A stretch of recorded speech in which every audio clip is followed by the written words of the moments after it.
live here from the Atlanta Motor Speedway in Hampton, Georgia.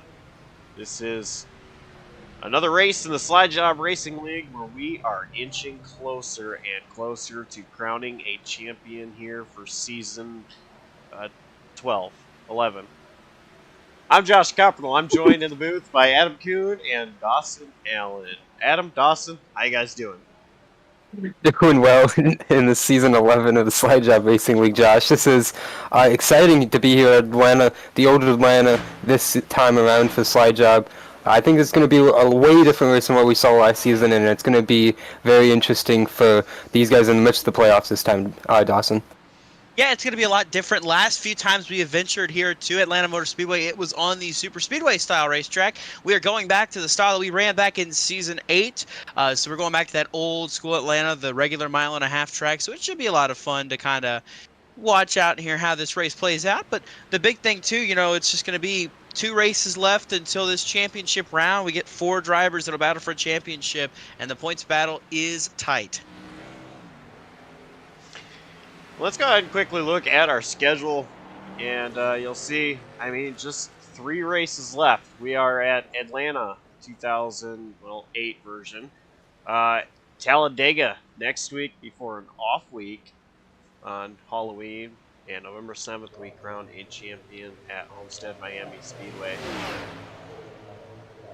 So I'm telling you, you got 3 different tracks to finish out this season, but 2 completely different tracks to finish out this round. Atlanta, an old bumpy surface. You have to save your tires. You are not going to want to go all out. Next week, Talladega, what's hitting the brakes?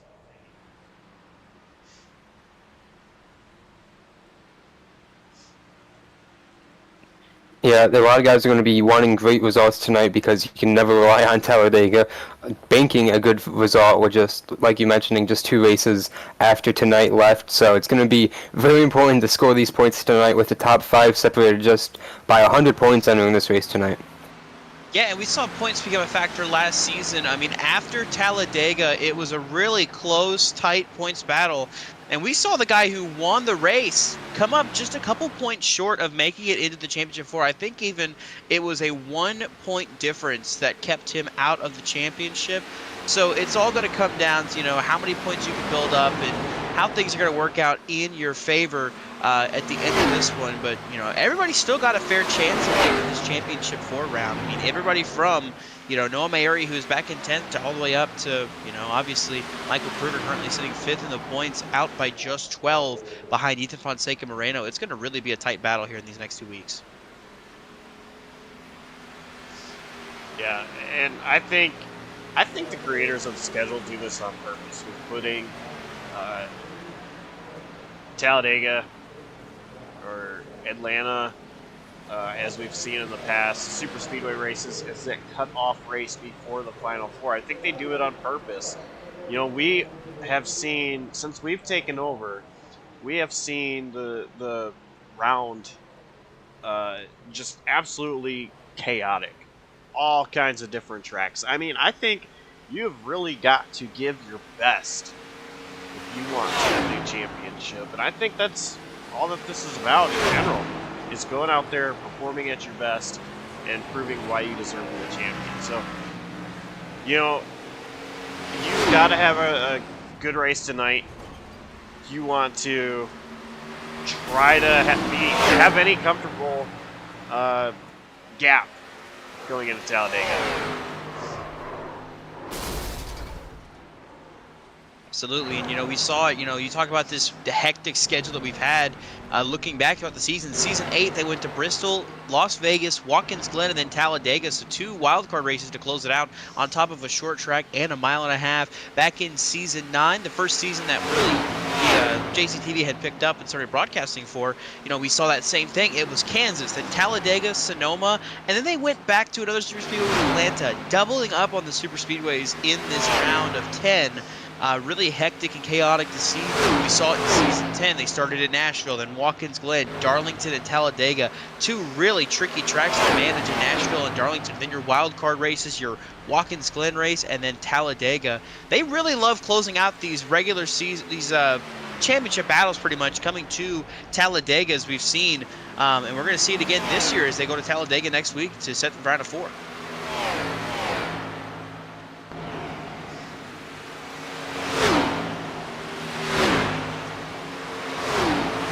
Drivers finishing up practicing here, and this track, it is kind of obsolete now.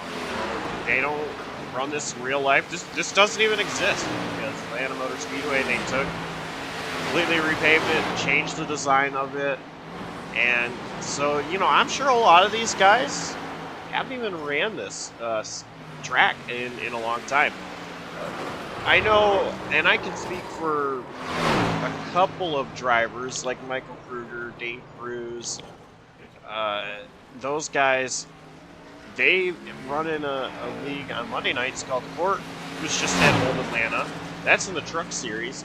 And I know that the Independent Series Truck Series actually is at Old Atlanta this Saturday night. But really, I don't think a lot of these drivers run this track anymore. So trying to relearn it, or even for some guys trying to learn it for the first time, this is going to be a challenge.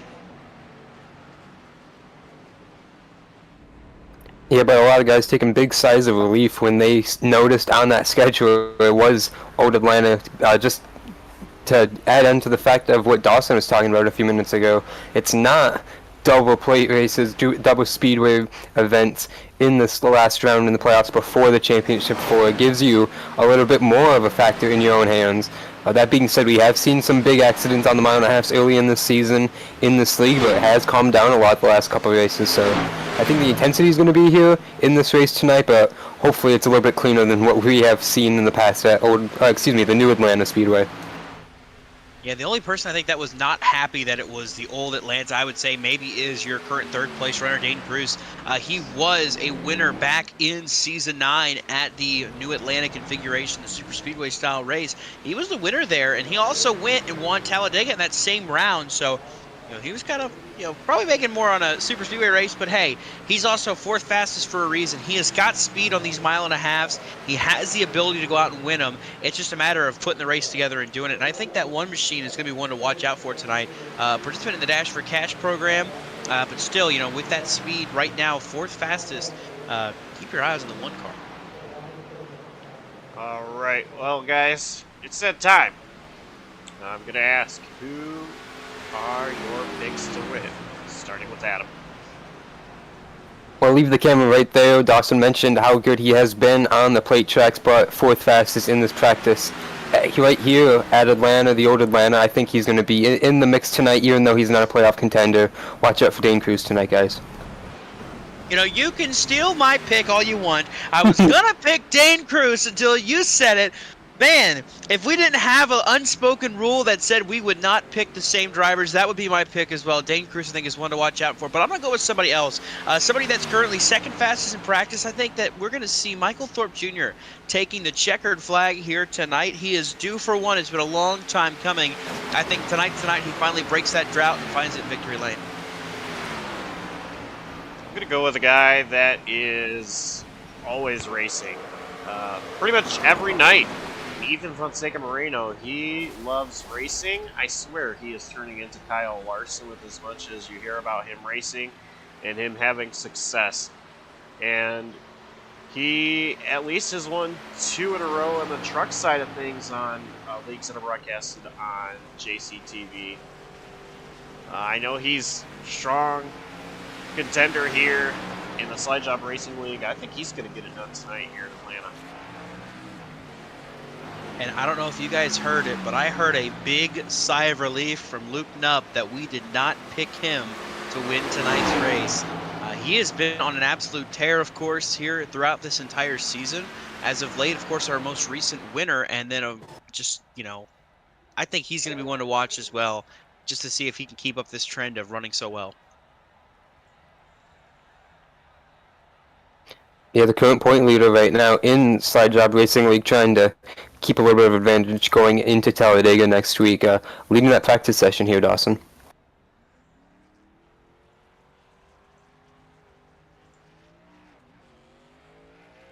So we head to qualifying. And Ethan Fonseca-Moreno, one of the first ones out.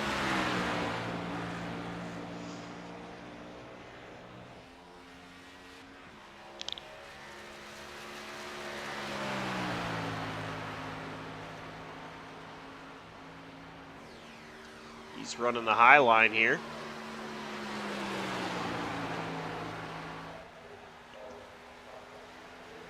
Gonna cross start-finish line to start his first lap.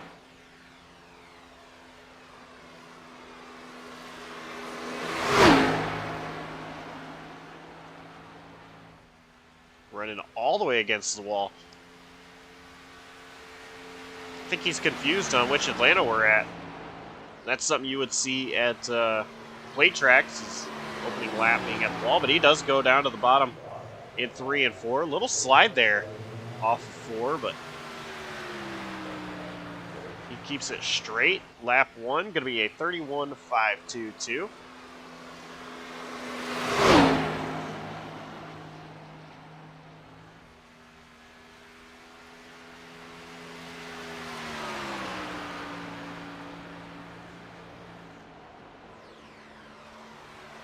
Once again, trying to paint that line in 3 and 4.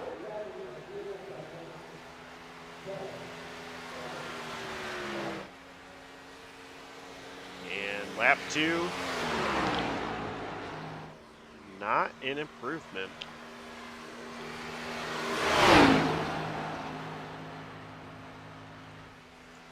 Mike Thorpe Jr., P1.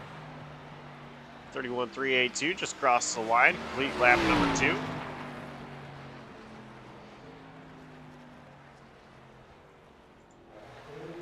Looping up, coming off turn 4.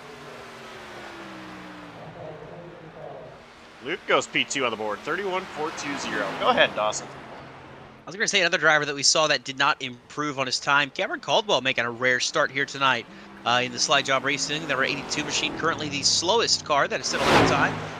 Now Darren Roy takes that 10th spot, but another car out on track right now. How about Dane Kruse, the 1 machine, getting ready to make his first lap? You see Jeffrey Armistead on your screen right now. He is starting to turn his laps. His home track race for that O2 team. Jeffrey Armistead, of course, a native of Georgia. A big Atlanta sports fan. Depressingly, he's a big Atlanta sports fan, but coming out tonight, looking to see if he can get a win here in this home track.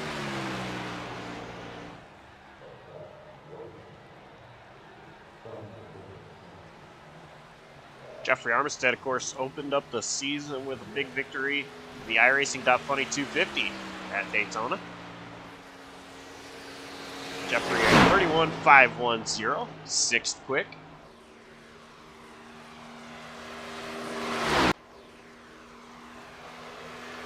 Michael Kruse, driver the number 81.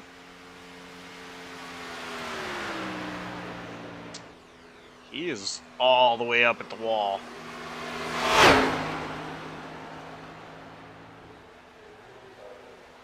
Driving the best paint scheme out there, too, might I add. That number 81 adorned in the Geico colors that we saw Casey Mears drive for Germain Racing back in 2014. So I always have a sentimental pick. That is the best paint scheme on track. No question. 31.496 puts him 7th quick after lap 1.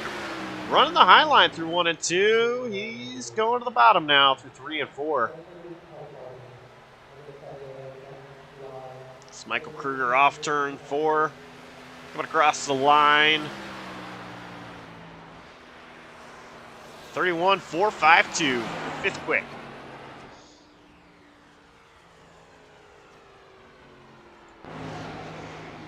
And Noah Mayeri, the only one left on track. Mayeri with a 31.541, 13th quick. That was his 2nd lap. His first lap was invalidated. And that wraps up qualifying.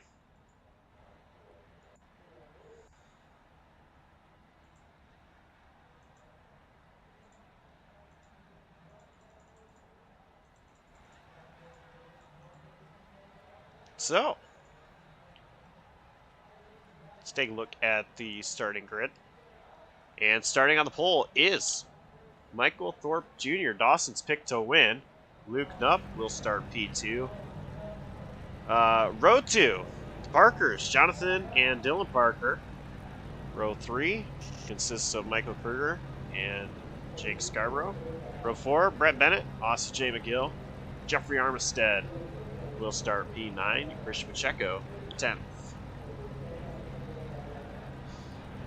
Starting in that 11th spot is going to be the 13 of Hunter Karsten. Back there next to him is going to be Ethan Fonseca Moreno. Then it's Noah Mayeri and Gabe Cazzola making up row number 7. Row 8, seeing Micah Walls and Cameron Caldwell.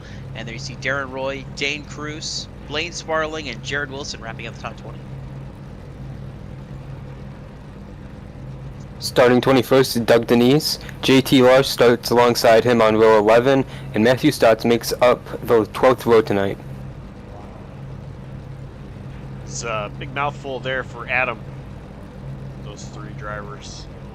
So that is our starting grid tonight.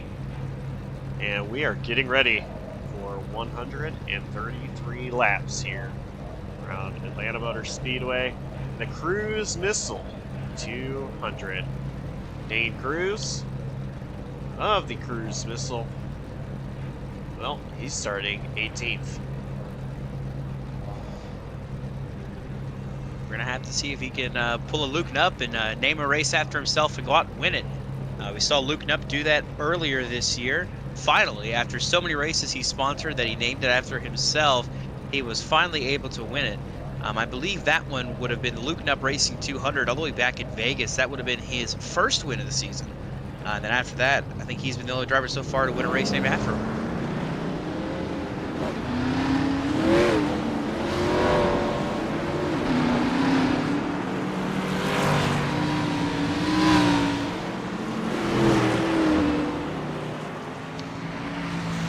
So the field starts to go.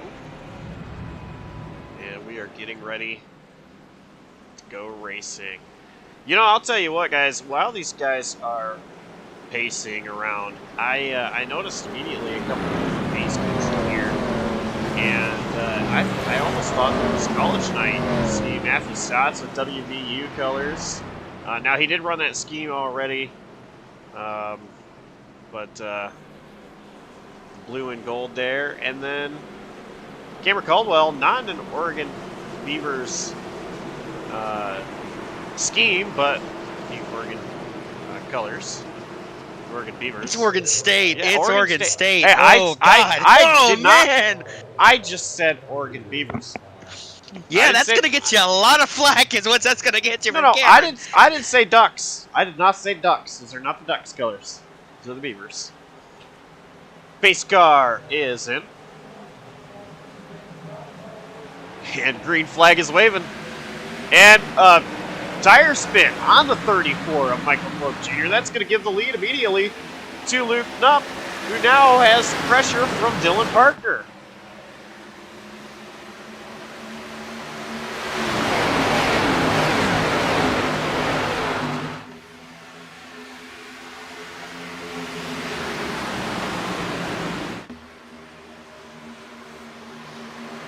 Austin J. McGill up the track.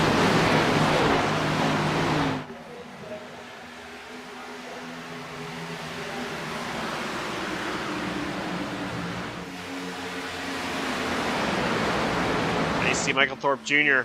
underneath Jake Scarborough. He is trying to regroup. Thorpe back up to third.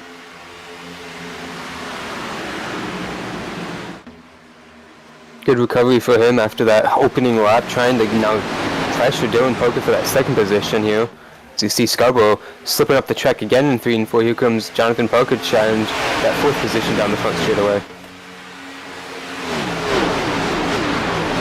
See Jake Scarborough there. He has that yellow banner and the yellow splitter that denotes that he's a Dash for Cash driver this week. It'll be him, Gabe Cazzola, Zachary Wareham, and Jared Wilson. They're duking it out for this Dash for Cash, but with no Zachary Wareham, that makes it just 3 drivers that are going to duke it out here for Dash for Cash here tonight. Scarborough trying to hold on to the outside of Jonathan Parker and Dylan Parker.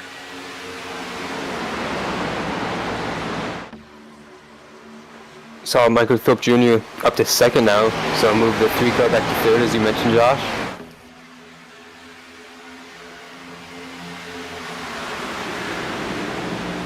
One guy a little bit on the move just behind him, Michael Kruse up to 7th. See a big storm of cars right behind him, just outside the top 10.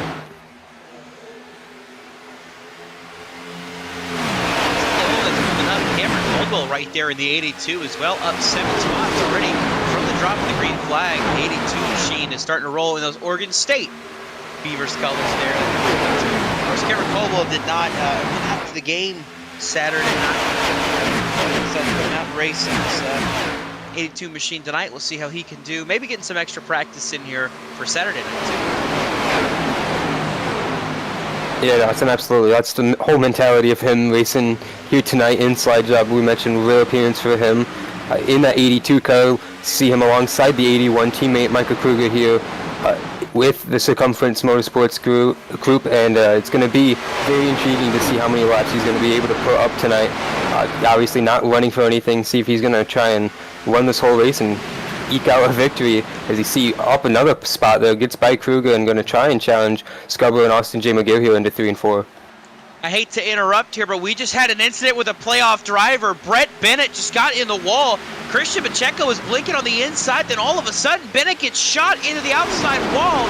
He is going to have to pit. He said he's got a meatball. Got damage on the 76. Heavy contact with that outside wall. Going to put him on pit lane earlier in this race.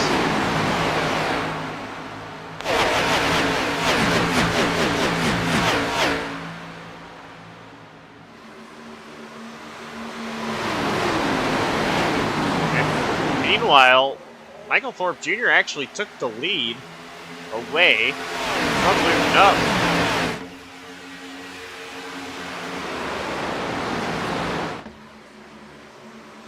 So now, my question is, and I've been thinking about this for drivers like Michael Kruger as well, who's been full-time this season, but, you know, Cameron Caldwell as well.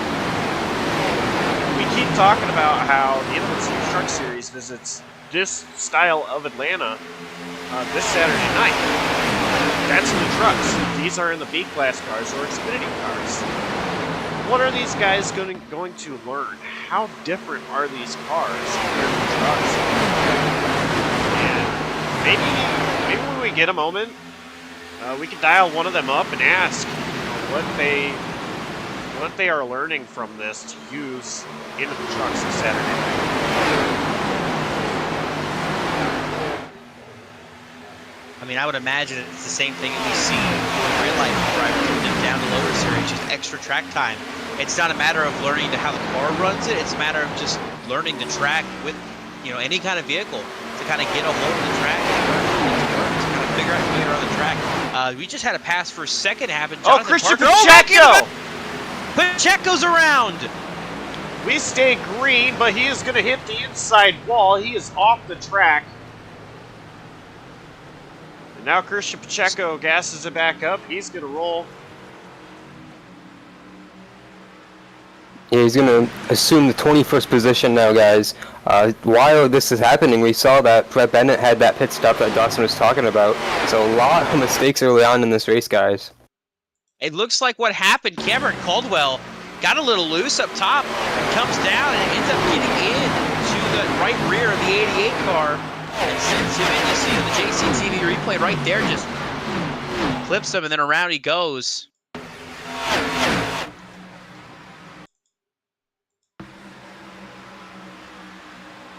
Throughout all that chaos, Jonathan Parker has slid his way into second, currently the fastest car on track. That number 48 machine is coming for the race lead.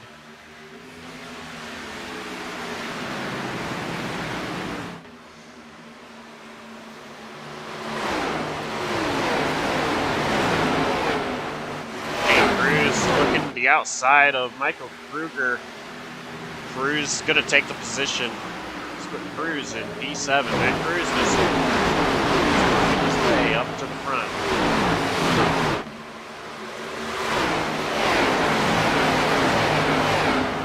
just in front of the leaders, you see Brett Bennett there about to lose a second lap to the race leader, so this would be disastrous for him to not only lose one but 2 circuits right now this early in the race. For a playoff driver, his playoff chances and moving on could be in jeopardy completely right here, guys, if he doesn't catch a break very quickly and somehow gets a caution with him stealing this lucky dog spot with only 1 down. He almost had a caution with Pacheco spinning, but a single car incident spinning to the inside of the track, inside to not call it. So that is going to leave Brett just hoping for, you know, a little bit of help here in the last few seconds before he gets lapped a second time. It's going to be a long night for the 76 team, just scrapping and clawing their way through the field. If they can get some people dropping out, get some wrecks happening, that's pretty much his only hope to getting any points tonight. And on the other hand, I say this loosely because I don't want to bank on Talladega being a place where you're going to go out and perform. But statistically, Talladega is one of Brett's better tracks where he has good finishes at. He did finish second at Daytona earlier this season.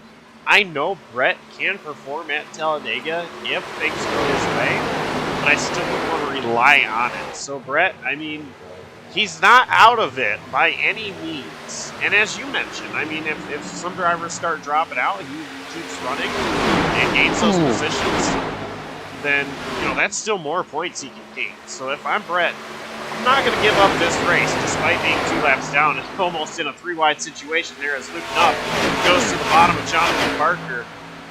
But if I'm Brett, I'm not giving up. Still out, you know, stay out there, continue to run laps, see if you can click off by other drivers' misfortunes, and gain as many points as you can heading into Talladega. Josh, he is for sure not giving up. That is very apparent from what we're watching right now, and the only thing is he's not making any friends for next week, I don't think. And a place he's going to need to have a little bit of allies on the racetrack. You see Jonathan Parker just tucked in line there, back into the 3rd position. Decided to opt out of racing the outside of Luke Nupp there for that 2nd position after catching Brett Bennett in a very precarious position there on the front straightaway. Almost got tucked into the grass there trying to pass the 76. He is trying his best to just fight and hang on, and it's just not going to be enough. Right now, I mean, we saw last season the driver that came up just short winning the race. You know, it took him winning the race to come up short by a point. When he came in to Talladega, oh man, a little bit of contact there. Man, Brett really needs to get out of the way and just stop fighting this hard. But the thing about Brett is, you know, he's got to come in, you know, minus 27 points is what the gap was last season. It's going to be a lot more this time around for Brett. He is going to need a miracle to try to even make it into this championship round. But there is a chance.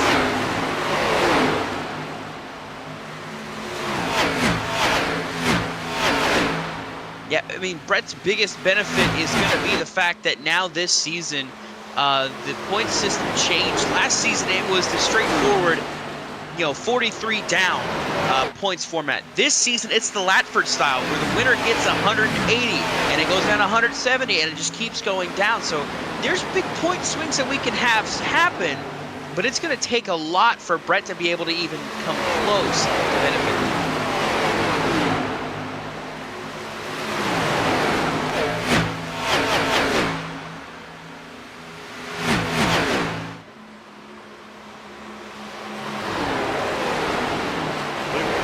Has closed the gap on Michael Thorpe Jr. And there is a battle for 3rd place as Dylan Parker was underneath Jonathan Parker. And Ethan Fonseca Moreno is right there as well. Yeah, looking at the intervals a moment ago, this was a surprise to me. I thought when Jonathan Parker gave up the 2nd position quite a few laps ago by now, he was doing that so he could just regroup and try and resettle himself to retake that 2nd spot, but he really could not keep up with the 5 car for the time being, and there you see the 3 car going by in turns 3 and 4, so move Dylan Parker up into that 3rd spot, but Jonathan Parker going to try and cross him over down the double dog leg into turn 1 with Ethan Fonseca Moreno right there like you mentioned, Josh, and don't count out Dane Kruse up to 6th place now right behind them. Dane Kruse up 12 spots from the drop of this green flag. He is flying to the field. I mean, what do you say? The cruise missile all the time? That's exactly what he's doing. He's turned it on. He is flying now. So that one machine is going to be one to keep your eye on as this race continues to go on. He is going to try to go for that race lead if he can. Oh, Jonathan Parker struggling there. Yeah, he was very tight. Very tight in the center 3 and 4, Josh. You saw it and almost got into the door of Ethan Fonseca Moreno there. Had to lift big time, caught Dane Kruse a little bit off guard there, and Kruse now finally able to get around him in turn 1.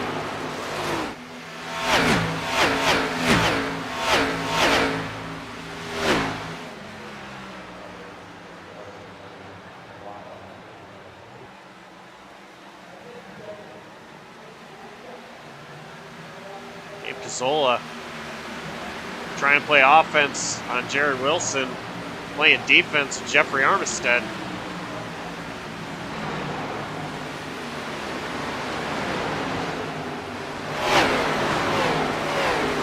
For 11th.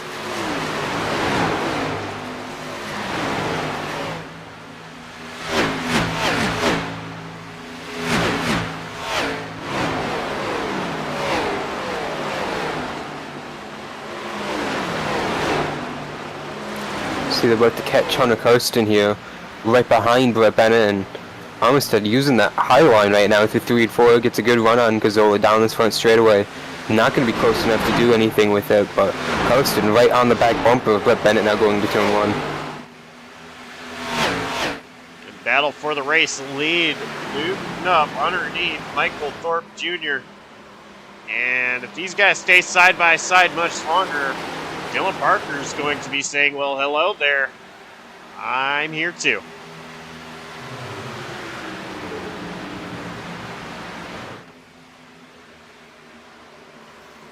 Thorpe is able to maintain the position. Up goes all the way to the high side. Dylan Parker harvicking all the way down to the bottom. And now Luke Knupp looks to the inside once again, and he is all over the place.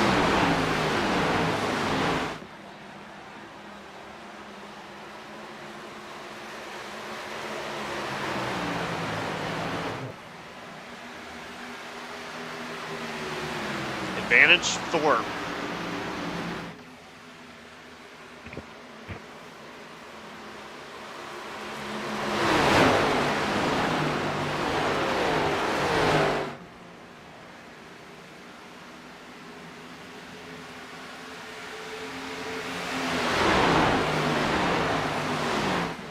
Ooh. Trying to protect lanes, they're going to turn 3. Michael Thorpe Jr. wanted the high line. Luke Knupp wanted it as well. So Luke Knupp just kind of rolled out of the gas a little bit through 3 and went to the bottom. Got a good position down the front straightaway, and here they battle into turn 1 right now. And Dylan Parker, like you mentioned, right there in that third line now, trying to see if anything happens between these two. Knupp and Thorpe still side by side. Dylan Parker inching closer and closer. And these guys not giving each other much room in the corner.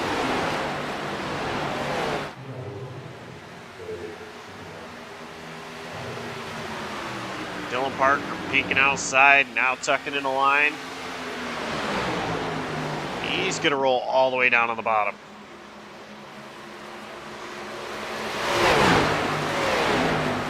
Parker, he wanted the second place. Luke Knupp to the inside of Thorpe. Momentum wasn't there for Dylan Parker down the back straightaway. Luke Knupp almost lost it there on the inside through 3. Good job off of 4, almost contact there down the front straightaway into the dog legs. But Luke Knupp going to be able to tuck back in line here going to turn 1.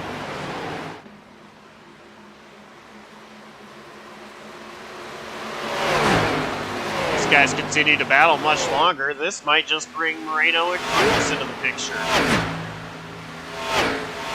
That's what I've thought, Josh, but watching the intervals, really since this battle has begun, it's kind of stagnated between those two behind, but it almost might be a 3-wide battle here off of 4. Dylan Parker doesn't have enough momentum throughout the center of the corner, but he was trying that third line, trying to make this a 3-car battle. Fastest car on track that time by was Michael Thorpe Jr. You wouldn't know it watching this, though. Oh, no. Definitely not.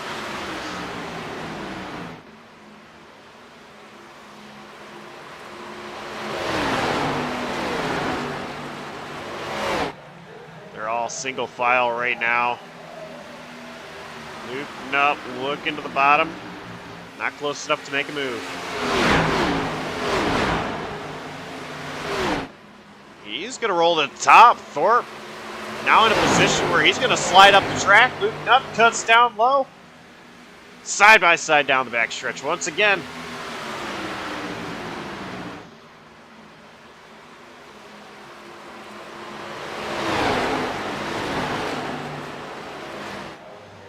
Luke just can't get it to stick on the bottom. He just keeps pushing and pushing, but it's not working, continuing to slip up, and that's allowing Thorpe to try to get away, and he continues to maintain the lead.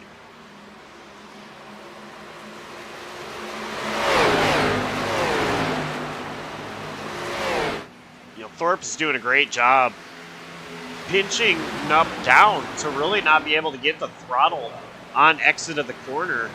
And that's what's helping Thorpe out right now, is that Luke Nup cannot get back to the gas without sliding up in Thorpe.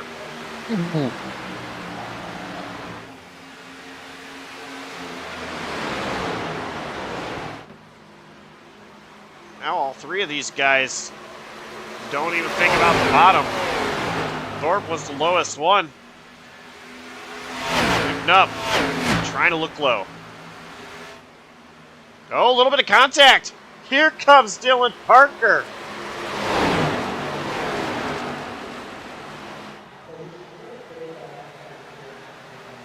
Still side by side for second. Dylan Parker underneath Luke Nup. Thorpe wants to see this. He wants to try to get away, but now Dylan Parker side by side with Thorpe. He slides up track a little bit. Parker not able to get in front of Nup. He's going to have to tuck in a line behind Nup. Wow, what a moment.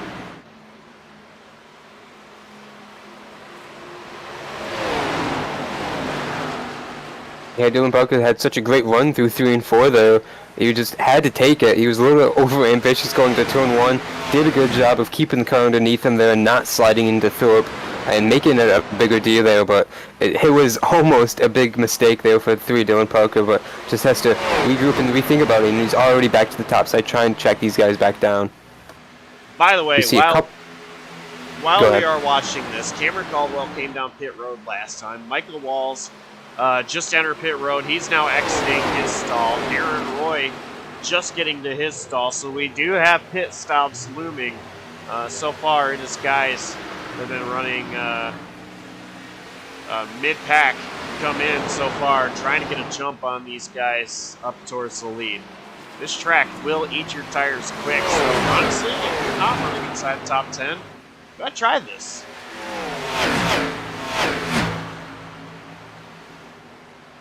And here comes Luke Nup. He's going to send it into the corner. Saw a little bit of brick of momentum with Michael Walls coming off the pit lane there and was able to clear Michael Thorpe obviously, but able to put his nose on the inside and not going to be able to keep it down in the front straight away. And Dylan Parker closed right back up because of this here.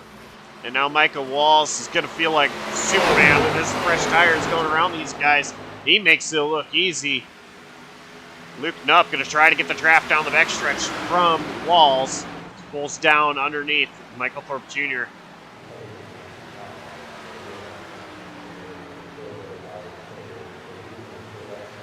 Ooh, Luke lost the rear end of the car just a little bit there off of turn 4. Gonna lose that momentum he had racing against Thorpe. Gonna have to battle with Dylan Parker now into turn 1. Might lose this second spot because Dylan's got the outside lane. And don't look now, fastest car on the track.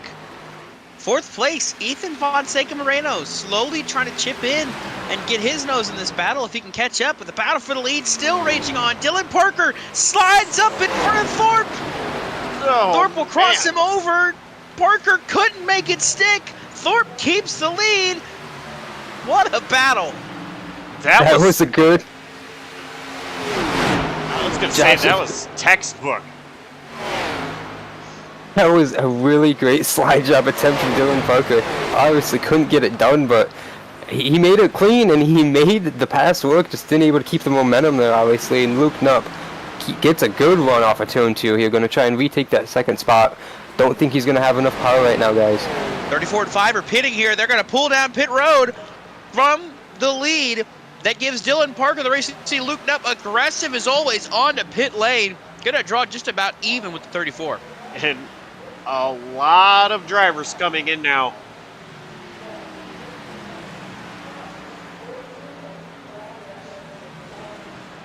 Austin J. McGill, Jake Scarborough, Hunter Karsten, Gabe Cazzola, Michael Kruger, Blake Sparling, all coming in that time.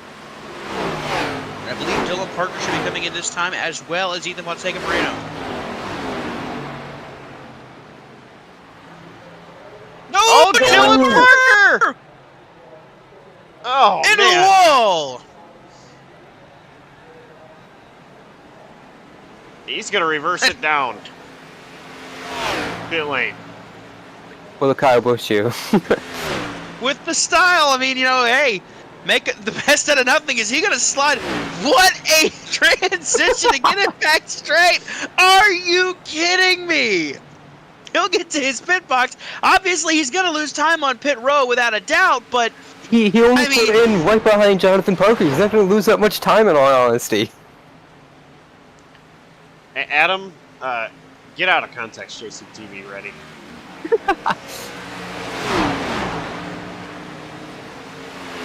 Yeah, that's the move that saves his race. Unreal. I mean, just absolutely unreal.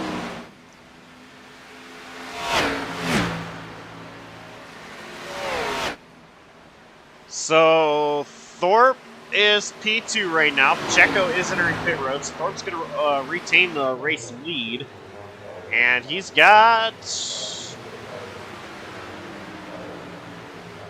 the 6/10 second gap over Luke Knupp. Ethan Fonseca Moreno, a 3.4 second gap himself to the leader. So Moreno, he wants to get back up here. He's got some work to do, but look at Cameron Caldwell. You know, this is what I was talking about. If you're running, you know, you're not really having a good race, pit early. You are going to be struggling a lot quicker than other guys are. But for Caldwell, not a bad move, as he currently is sitting P4.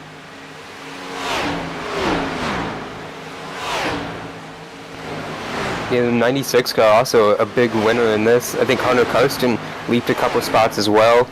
Jonathan Parker down quite a few spots outside the top 10 to 11th, but guys, Dylan Parker, he might be 10 seconds behind the leaders right now, but he's only fell to 8th place despite that spin on pit entry and the spin back on pit road to get going the right direction. Yeah, I'm sorry. You did say Jonathan Parker was 11th, and Dylan Parker is P8. The fact that that is true, I don't understand. And looking back on it, he came in behind Dane Kruse and Fonseca Moreno. So obviously time was lost. He did come into pit lane before Jonathan Parker, but they came into pit stalls about the exact same time. So it's still, that is just, man, what a highlight of a move there by that 3 machine to pull that off. So after every season, these guys do a vote. You know, best paint scheme, best move, driver, fan favorite driver, best broadcaster. Of course, we won that 2 seasons in a row. But I think if there is a vote for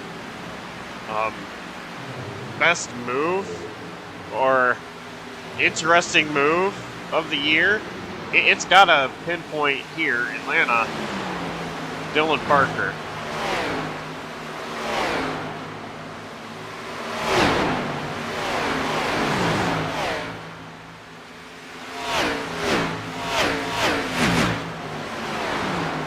Yeah, I agree, Josh. It's been a phenomenal race for this battle for the lead we've seen almost all night between Thorpe, Knupp, and Parker, and now we're getting ready to see new challenger Ethan Fonseca Moreno.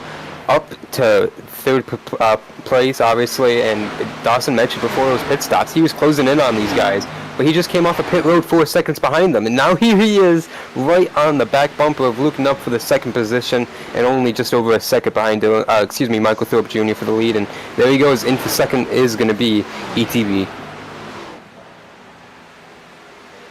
He does have a lap fresher tires than these guys, and I can't imagine that it's that much of an advantage that we just saw with him gaining the 4 seconds back. So I think Ethan might be pushing a little bit harder than Thorpe is, but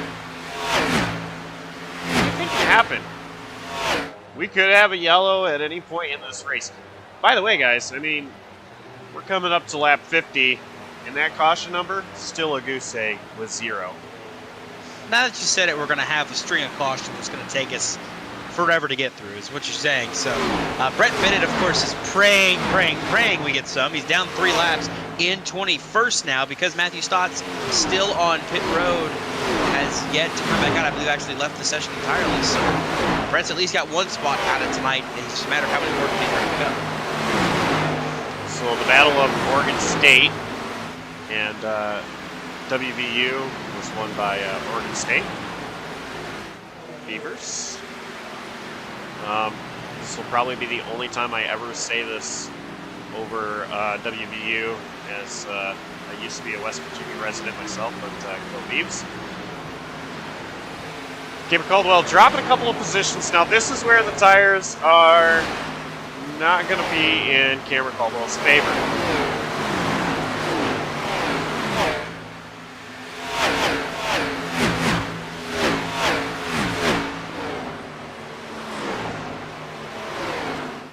And, oh yeah, we have Ethan Montecarino closing in on race leader, Michael Thorpe Jr. Ethan was 3/10 faster that last lap than race leader Michael Thorpe Jr., 32.4 to a 32.1. So this 43 machine has come to life here in this second stint.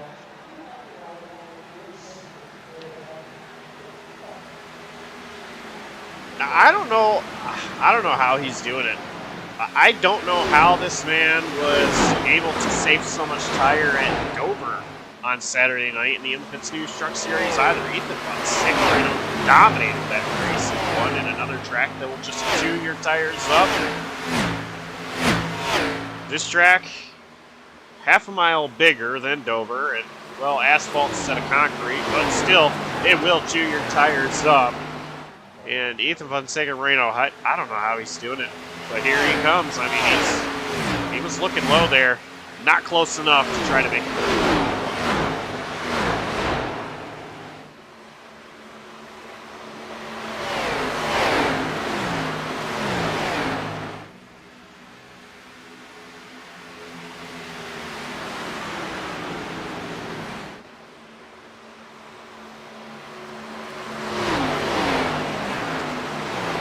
See the lap car, Michael Wall is coming to them, back to these leaders, on his older tires, and gonna, of course, wonder if he's gonna play a factor here a little bit with the aerodynamics off that 9 car. Last season's winner here at Atlanta, slide job, of course, at the new version of Atlanta, but he's gonna be right in the middle of the racetrack as Michael Thorpe catches him, entering turn 2, and here comes Ethan Fonseca Moreno, not affected as much down the back straightaway, but still not able to make a move on that 34. I think Ethan wanted Micah to go low there. But Ethan following in the tracks of Michael Thorpe Jr. Moreno just stalking Thorpe right now.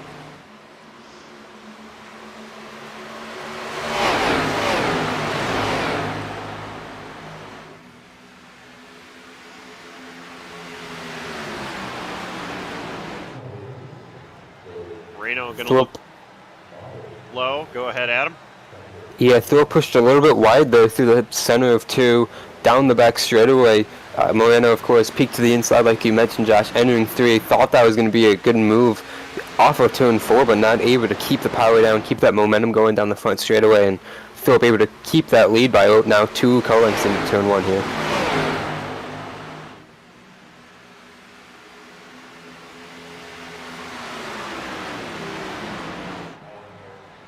Ethan Fonseca Moreno looking low once again, just not close enough.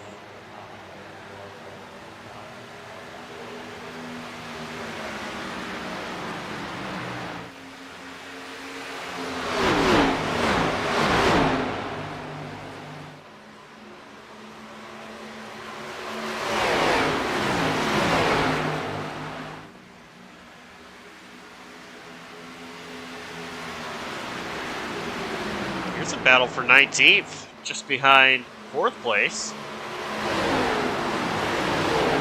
Christian Pacheco got around Micah Walls. So of course, early on in this race, Pacheco spinning down the back straightaway towards that inside wall. No caution came out, so he's been off strategy just a little bit compared to everyone else. So I believe he would have a little bit fresher tire compared to Micah, who was one of those first ones to pit, of course, on this sequence of pit stops. Christian came down pit road about 15 laps ago. He was one of the last drivers to come down pit road that we saw. But here he is right now at 18th. Not the night he really wanted to have after that incident. The first run-in with Brett Bennett, and then afterwards having that spin on the back straightaway with Cameron Caldwell. So he is just looking to kind of bounce back and just keep his head down and just keep grinding up for a good finish. That's all he can really do at this point. But looking back through the Dash for Cash as well, I mean, as it stands, Gabe Cazzola, 9th place on track right now. That is going to be your Dash for Cash leader in the 18th machine. Jared Wilson currently behind him in 10th, so there's your Dash for Cash battle. Of course, Jake Scarborough a little bit further back in 15th. But as it stands, the drivers that would advance to the next round will be Dane Kruse, Gabe Cazzola, Jared Wilson, and Hunter Karsten as they run now. So keep our eyes on that as well. Another battle to keep eyes on for the night. Those two, 9th and 10th, in this battle for the Dash for Cash tonight. Jake Scarborough actually right now trying to hold on to 15th. Doug McNeese right there looking to pounce.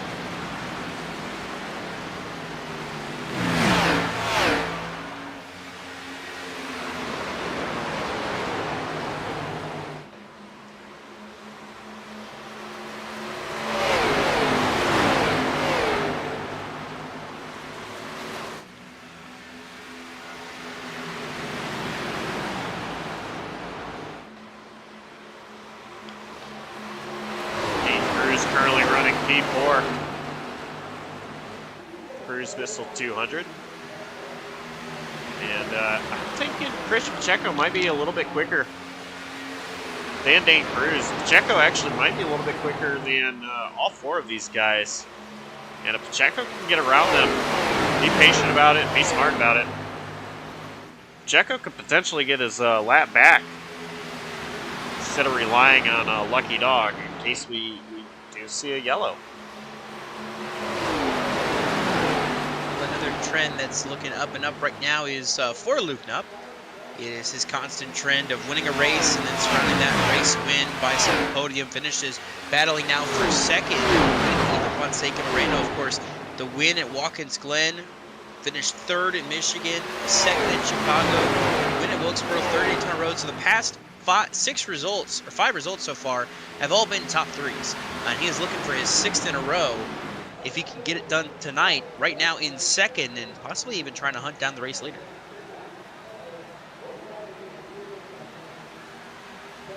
Ethan Fonseca Moreno might lose another one here as Dane Kruse all over the back bumper of Ethan Fonseca Moreno now. Kruse looked high. Now he's looking high once again.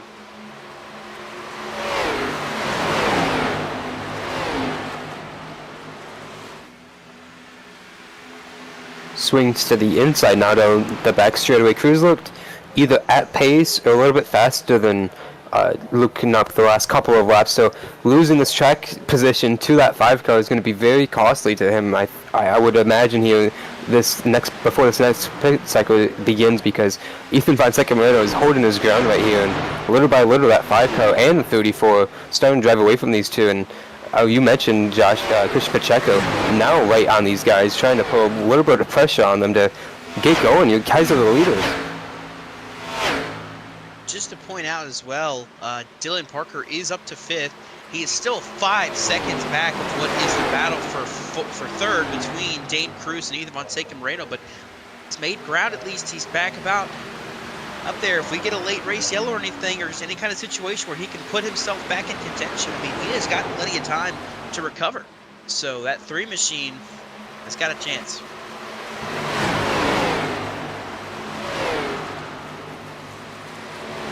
Dylan Parker is a driver that has impressed me. And it's either like he gets great finishes or he just doesn't. I mean, there's no in between with Dylan Parker.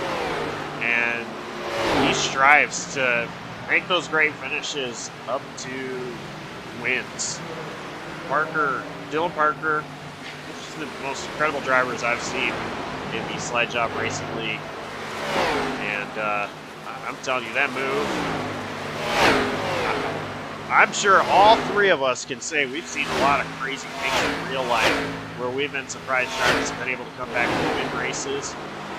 I know Kyle Busch has done it a time or 2, Chase Elliott, Charlotte Roble, 2019.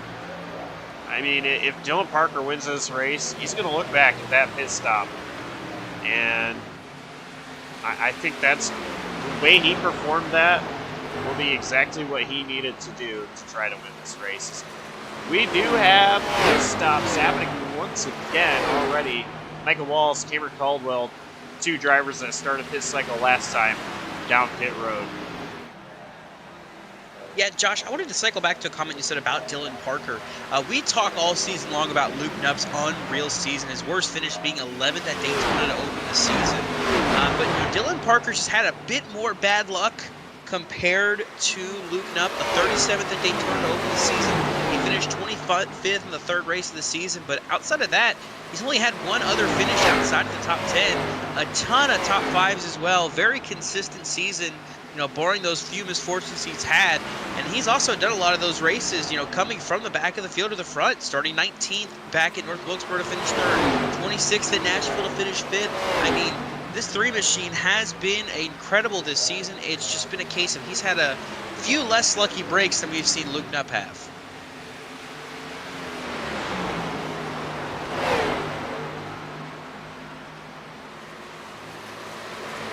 It's just incredible what these drivers can do. I like looking at drivers' iRatings, and I know some people say iRating is just a number, but I still think, I mean, it does show how talented some guys are. And Dylan Parker, he is less than 100 away from being at 5K iRating. And that's just insane. I mean, he knows how to get it done. And I'm telling you, I wish I had the racing knowledge that that man has as far as how to get it done at tracks and compete for wins like he does.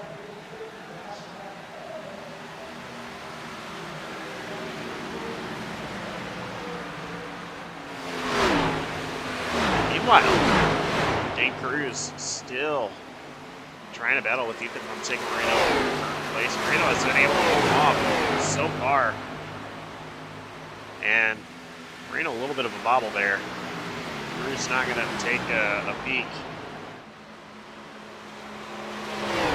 Michael Thorpe Jr. been doing a great job pulling away with this one. It's right there. There might have been the move. Moreno loose off of 4, and that opens up the outside for Dane Kruse.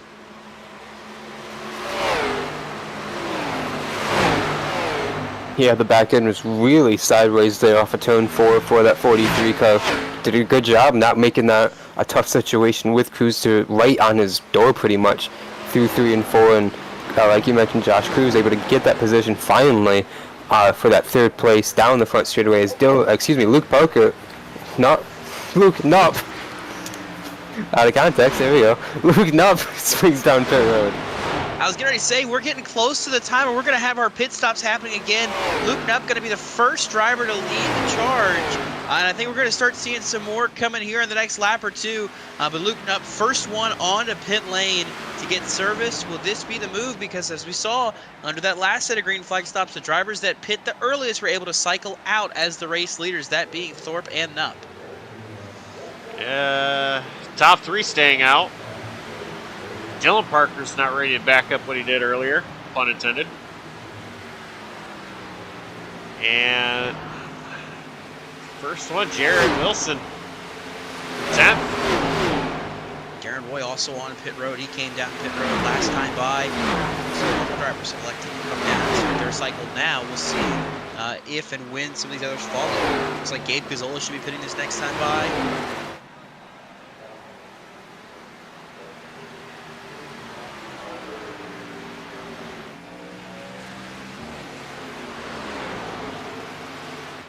I'm not seeing anybody pit except Gabe Gazzola. So here's what's going to happen. Luke Nupp should assume the race lead, what I would expect. And he's going to have a decent sized lead. The longer these guys stay out, like Thorpe, Kruse, Marino, it's just going to help Luke Nupp. On the other end of things, once those guys hit, they're going to be faster than Luke Nupp, and I expect they will be running Nupp down pretty quickly as Nupp tries to go under Pacheco. That was almost a very scary moment there for Luke Nupp. This is the sketchy part. We see it all the time in these races with these split strategies, especially on high abrasive tracks like Old Atlanta. And here he is trying to now carve through this top 5, and it's going to be even more treacherous with these guys not being lappers like Christian Pacheco was. So it's going to be very tricky for Luke Nupp here to get through these guys as Dane Kruse, pulls out of the way there this time. But it's going to be very interesting if he has to go through some of these guys again, like the guys at the tail end of the top 10 right now. As you were following all this just now, Jonathan Parker just scraped the wall at the exit of 4, trying to battle with Austin J. McGill. He's still recovered back in 6th right now, the 48 is. But I think we're about ready to see some more pit stops here soon. But you mentioned the thing about not pitting so early. It's going to play a huge factor in how things shake out, because in the later stage of this race, you know, they're going to be on fresh. Oh, spin on the track! Out! Michael Kruger coming to pit! Oh, Wilson's man. involved! Oh no! Michael Kruger called he was pitting, got turned by the 13 Hunter Karsten. Almost took out Jeffrey Armistead. We'll get a look at your JCTV replay, but man, that just turned this race on its head. And that was the risk I was alluding to. It didn't happen the way I expected it, though, guys. Traps a lot of guys a lap down. Luke Nupp's going to get the free pass, but looking at this replay, big hit for Jared Wilson, one of our Dash for Cash contenders, right into the door of a playoff driver.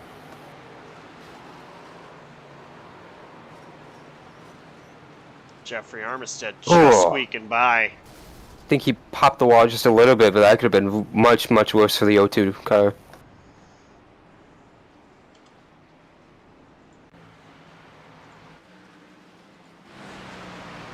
And that brings out our first caution of the night.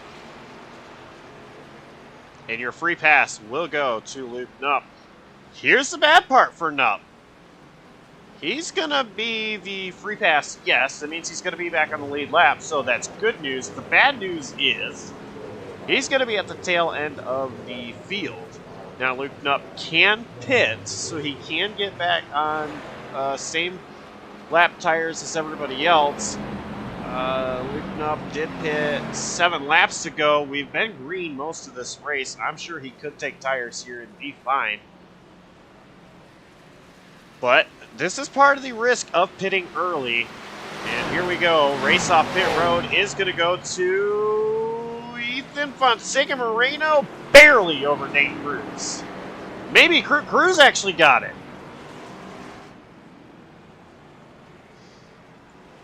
So it's going to be Kruse, Moreno, Thorpe. Yeah, very close race off pit road for those three. 3 wide drag race there for Michael Thorpe at least, and it was close at that line there, like you mentioned, Josh. And so we see Luke Knupp coming into pit, so he is going to get back on sequence, like you mentioned, Josh. So no longer be 7 laps different tires, but like you mentioned, to be deep in this field, pretty much having to restart 20th, maybe further than that, depending how many cars are left on the track here after that crash. And not very many lap cars pit, so we're going to have a lot of waiver rounds. Right now, we are looking at 19 drivers on the lead lap. And also, too, a big note to make as well. We're talking about, battling for positions, trying to get these spots all night long. Brett Bennett now cycles to 20th because of this. Because of Jared Wilson's accident, likely taking him out of the race entirely. Brett Bennett's going to be in 20th place, down 2 laps. He's still got all the damage. He's got to get repaired and everything. But, I mean, just that little bit of help, that's 1 extra spot. More points on his side.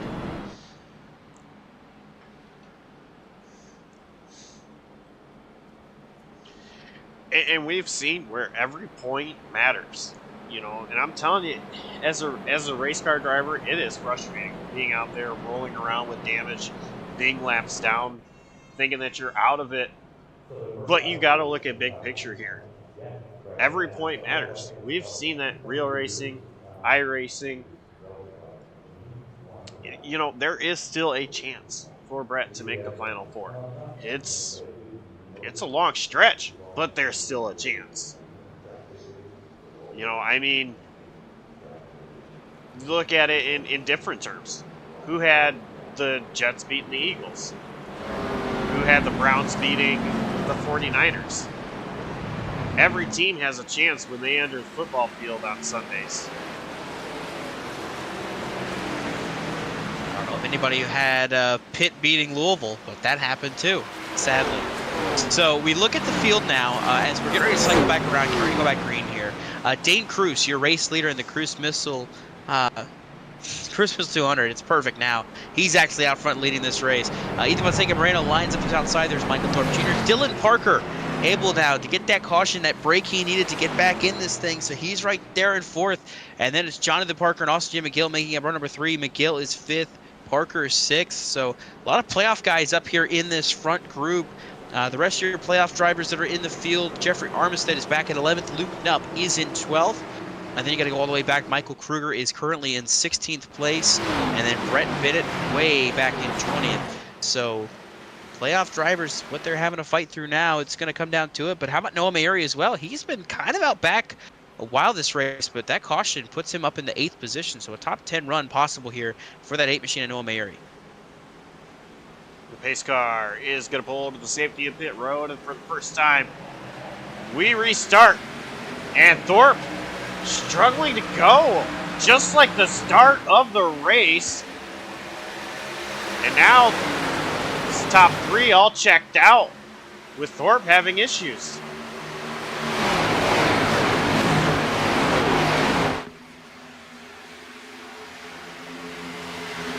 Here comes Ethan Fonseca Moreno looking to the inside of Dane Kruse, trying to take that race lead away.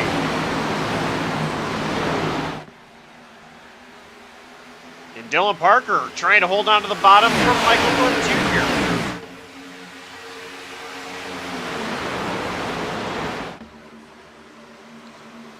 Thorpe drives it into the corner. I think Dylan Parker tried driving it into the corner as well. They're going to stay side by side, but Fonseca Moreno clears for the race lead.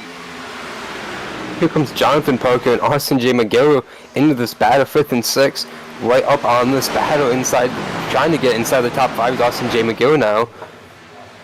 Jonathan Parker all over the back bumper of Michael Thorpe Jr. down the front straightaway as he blinks a couple times.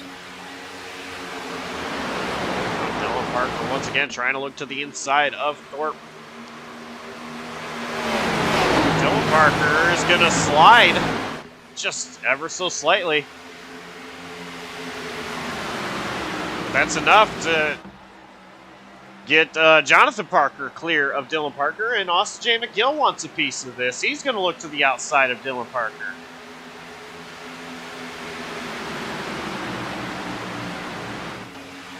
Ooh, McGill close to the wall there down the front straightaway. Noah Mary just behind now in 7th in that 8 car as Dylan's going to slide just a little bit, entering turn 1 on that bottom lane. You mentioned Austin J. McGill wants a piece of this. He's going to try and take that 5th spot down the back straightaway, and he does. At least for the time being, as Dylan's going to send it back into turn 3. So we have a battle for the lead up front, though. Dane Kruse looking underneath Ethan Fonseca Moreno. Kruse got loose there off of 4. That helped out. Now Ethan's clear. He's going to tuck back into lines. Start running to the bottom just like he wanted to.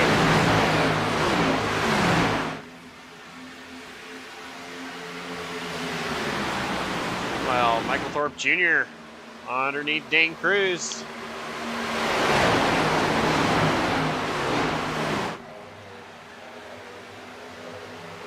And I've been waiting to say this since these guys were running so close to the front.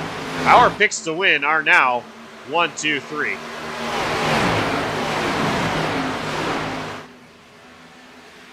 But Jonathan Parker underneath Dane Kruse. Jonathan Parker wants to get underneath and get 3rd place.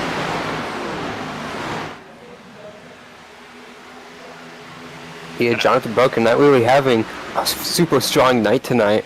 Kind of fades on the long runs, but on the short runs he looks really fast, trying to take all advantage right now of the shorter run before it gets too spread out here. In 4th place right now, but you see Austin J. McGill all over that back bumper of that 48 car while he tries to get all over the back bumper of the 1 car. Dane Kruse back in line. Sidler's in 3rd for the time being, and Parker Sutter's in 4th.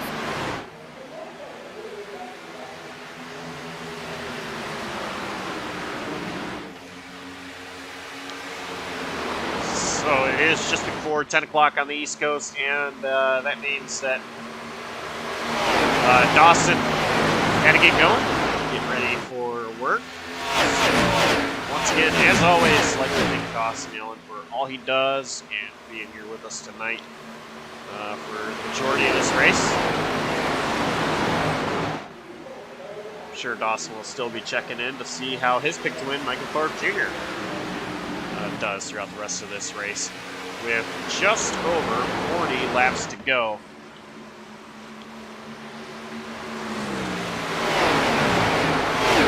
While this happens, Josh, one thing we haven't really updated since the restart, that is that 5 car, Luke Knupp. He is now in the 8th position. He has gotten through all the lap cars, gotten through a majority of the lead lap traffic, and now just behind this battle for the lead pretty much. There you see Noah Mary in 7th, and so trying to set sails on that car before he can battle Dylan Parker and Austin J. McGill and fight for that top 5, where he has been majority of the race tonight, Josh. It's funny you bring that up, because I was actually just thinking about progress as well, and was about to bring it up, so you beat me to it. But yeah, very impressed with Luke Knupp, and getting back up to the field, at least trying to so quickly. Dane Kruse, of course, he was able to go from 18th up to the top 5 in the first stint of things. Trying to replicate something similar to that. And I think these guys will have to pit one more time. There are 39 laps to go, and these guys have ran 14 laps so far. Yeah, I'm pretty sure of that, Josh. I'm not confident in it, but I think we will see another pit stop here. As you see Michael Thorpe Jr. all over Ethan Fonseca Moreno off of 4, swings to the inside, trying to cross him over here into turn 1.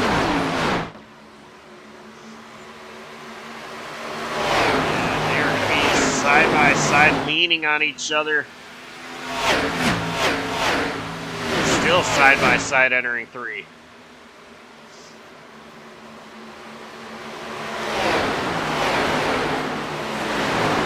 Give the advantage to Ethan Fonseca Moreno. Top 5, Moreno, Thorpe, Kruse, Jonathan Parker, and Dylan Parker. Let's do JCTV turn it up.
Three laps to go in the Kruse Missile 200. Dane Kruse is continuously putting pressure on these top two. Kruse was able to get around Thorpe, and now he's looking underneath Ethan Marino to retain the race lead. Marino does not want to give it up. And he's going to try to pinch Kruse down, but I don't think it's going to be enough. Kruse might have the run here off the backstretch. They're still side by side, just barely. Kruse might have him here. No, Ethan drives it in. And, oh yeah, by the way, just out of picture now is Dylan Parker, who is coming quick to these top three. Yeah, just saw a glimpse of him there on the front straightaway. He is driven completely away from Jonathan Parker for fifth, and there you see him swinging to the outside yet again, where he's been either right on the bottom or right on the top all night, trying to find ways around the guys in front of him. Swinging to the inside of Ethan von Marino now for that third position, down the back straightaway. Maybe make it for second two. Big dive into turn three. Gonna have to lift a little bit here, Josh. And Ethan von Marino gonna look to the inside. Not there.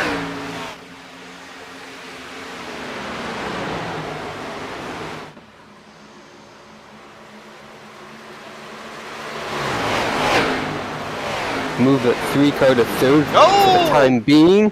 It's good save there for Ethan von Marino. Shoots right back up the track.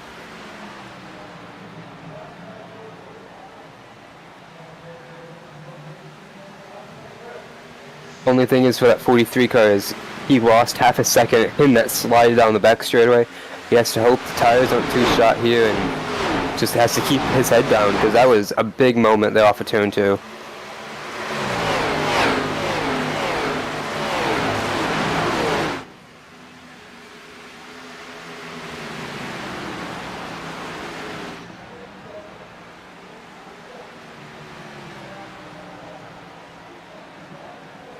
So now Dylan Parker, third place. He is trying to recover.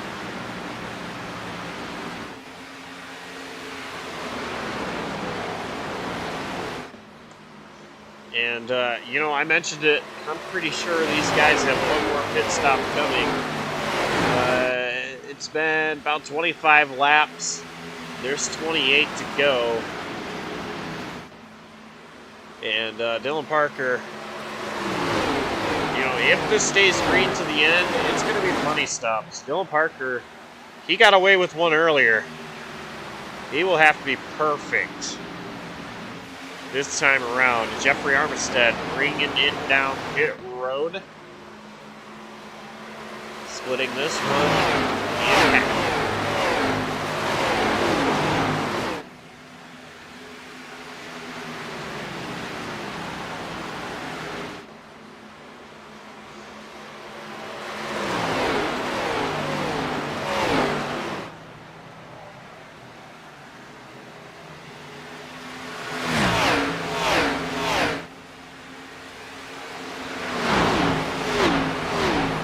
Up to P6. I think he's to the outside of Austin J. McGill. I think Luke Knupp has to go a little bit longer. He wants to try to get back up into the top 3.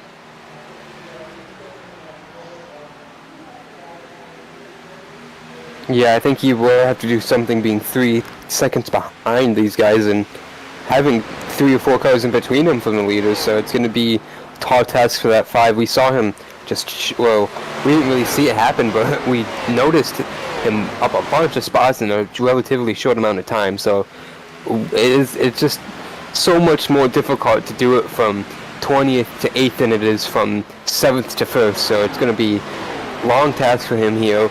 Might have to do something different, but maybe we will get another yellow and he'll just be right back into the contention of things, Josh. But really, having to try and do something different, that's really not a big challenge for him, because that's how he really got in this situation to start off with.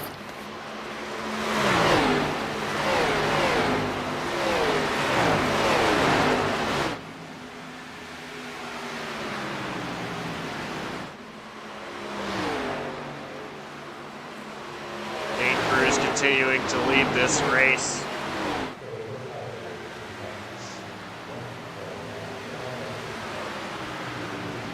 There are 23 laps to go, and you know, I think these guys are going to run for as long as they think they can. So it might make it even that much more difficult for Luke Knupp to try to do something. And honestly, you know, an undercut will work if there's not enough laps. As Thorpe slides, he saves it off 4. That could have been a scary moment. Jonathan Parker bringing his number 48 machine down pit road, but an undercut could work if there's not enough laps for drivers staying out a little bit longer to, you know, gain that advantage. So, I mean, for these guys, when is the time? When is the sweet spot? Well, for Dane Kruse, it's now. He gets tagged. He's going to go around, and caution is out.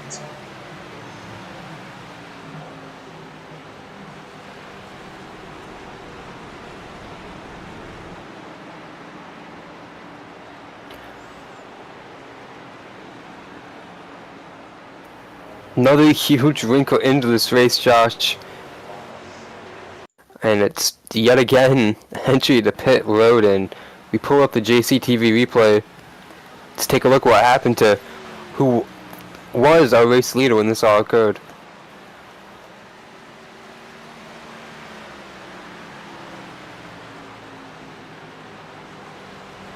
Luke Knupp, Gabe Cazzola, Jeffrey Armistead, good jobs of evading the one car just parked up there right in the racing line, Josh.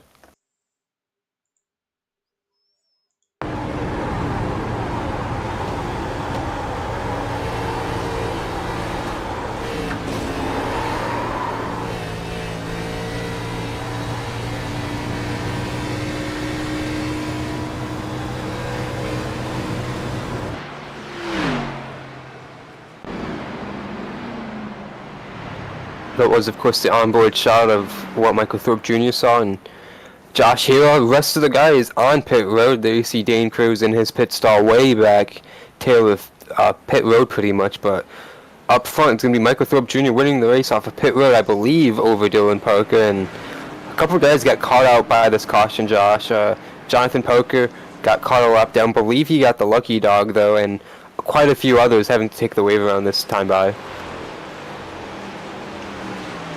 I have no words. I mean,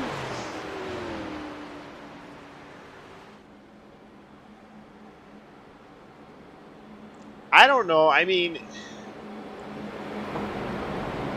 I don't know what to say.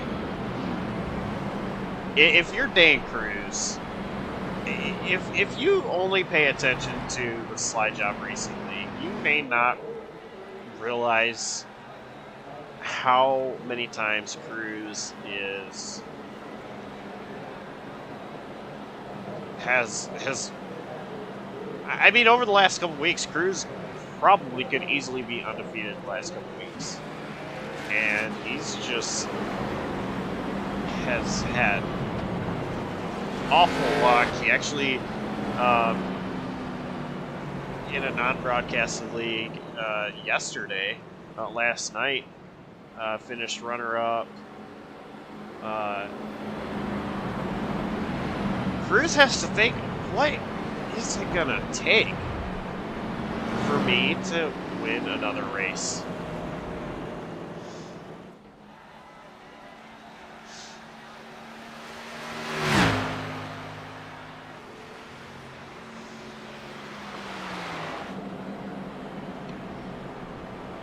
Yeah, definitely. Oops, sorry, Josh, but real quick, definitely huge string of bad luck for Dane Kruse this season in Slide Job. Of course, not even qualifying for the playoffs here. Yeah, Dane Kruse has been more on a part-time schedule this season. Been showing up lately. He did advance to the final round of the Dash for Cash. He's going to be battling to win some big money. So for Kruse, he's still got a shot at something. He's locked into racing for that at Homestead. But just gotta feel gutted for him. But when there's misfortunes for one driver, it could help out another driver. And I'm looking at Luke Knupp, who's going to be restarting P4, and after being getting caught a lap down, restarting at the tail end of the longest field, working his way up. Now he is going to be P4 with 18 laps to go. Now, Thorpe, he started on the pole. He restarted third. This is only going to be our second restart. He's going to be back in P1 both times. Thorpe did not get going. Also, I don't see visually any damage, but could there be some damage on that 34 machine after the contact with Dane Kruse? I mean, it kind of looked like some netcode as far as what registered.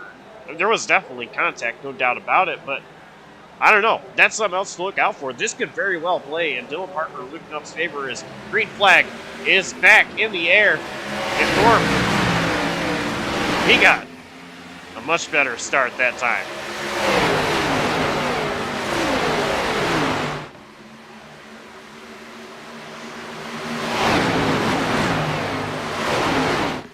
Gabe Cazzola, I believe, sliding.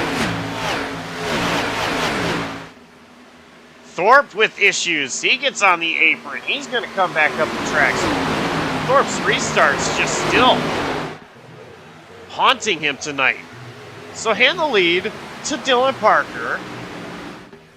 And after, I don't know, the middle of this race, who would have thought that Dylan Parker and Luke Knupp would be the top two right now? It's definitely an insane set of circumstances to get here through all those couple of cautions, I should say, and these restarts you have mentioned for Michael Thorpe Jr. and it's just been a chaotic race at the front of the field all night tonight, and these two have just put it all on the line all race. Luke Knupp trying a different strategy, and of course Dylan Parker trying to attack pit entry, and bit them both for moments, and here they are, like you mentioned, last 15 laps now here at Atlanta, leading the field. But Austin J. McGill, he has quietly been just outside of the picture all night tonight, been running about, I would say, probably 6th position all race, and here he is pouncing up to 3rd position right on these guys' back bumper with, like I mentioned, 15 to go, coming to 14 to go this time by Josh. And you know Nupp's going to pressure Parker if he can. You know Parker's going to give it all he has if he can. Parker is a very aggressive racer. Nupp, he has been on a hot streak this season. If those two start racing hard, if something happens, McGill is right there ready to pounce. And don't count out Thorpe either. He's been fast all race long, just not on the starts and restarts. Yeah, he just retook that 4th place from Ethan Fonseca Moreno, who is now under threat from Noah Mayuri for the 5th position. 15 laps to go, still Dylan Parker over Luke Nupp. Nupp looking to the inside of Dylan Parker.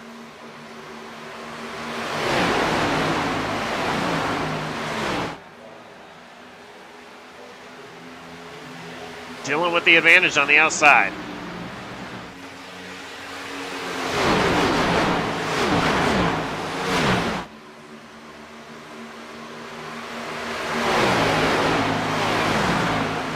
Stop. Almost.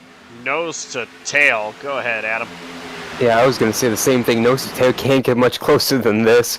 Racing nose to tail at Atlanta Motor Speedway, but looping up now the inside, down the back straightaway into turn 3 and turn 4. Can't keep it quite down there to the inside of Dylan Parker. Going to have to lose a little bit of momentum here, but here comes Austin J. McGill right there as well, all in this battle. But while we watch this battle for the lead, last 11 laps, Josh, update on the Dash for Cash. Gabe Gazzola continues to lead that battle over Jake Scarborough in 11th now, but the other driver, Jared Wilson, of course, involved in that incident earlier. He's done for the night after that incident, so only 2 of our Dash for Cash competitors on the track in 9th and 11th right now.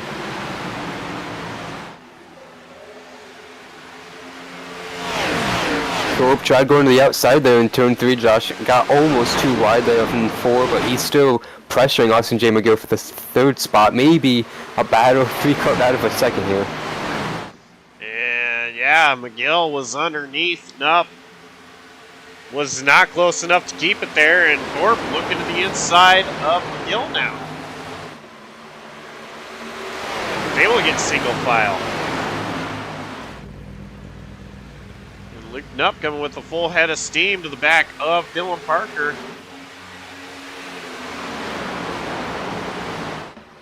That's big for Michael Thorpe Jr. to retake that 3rd spot. He's just quietly clicking off these spots he lost on that restart, trying to make that ground back up, but these 2 spots are going to be so difficult to get back, the way these 2 have been racing each other all night. And just honestly, the way they've been racing anyone all night, so especially when they've been in the top 3, it's been one hell of a show at the front of the field. And last 8 laps now, it's going to be everything with that. And Luke Nupp almost pushing Dylan Parker down the front straightaway here, Josh. And Luke Nupp is going to get the outside. He's not there at the right rear. He might get the... Oh, Ethan Fonseca Marino in the wall. But Luke Nupp might get the run down the back straight. He does. He tries to go to the bottom. Dylan Parker blocks, and now both of them run the same line. Parker trying to give Nupp his dirty air.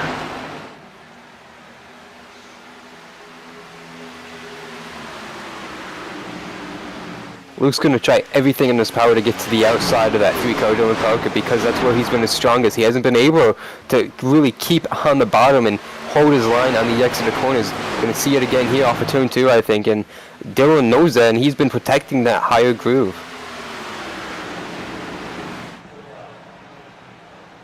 I don't know. It looks like Parker's trying to block the bottom, too. Nupp tried getting there. Hey, Thorpe, right there in the picture. So now if you're Nupp, you've got to watch the mirror and the windshield at the same time. We mentioned this is not new Atlanta, but probably do just about as much work.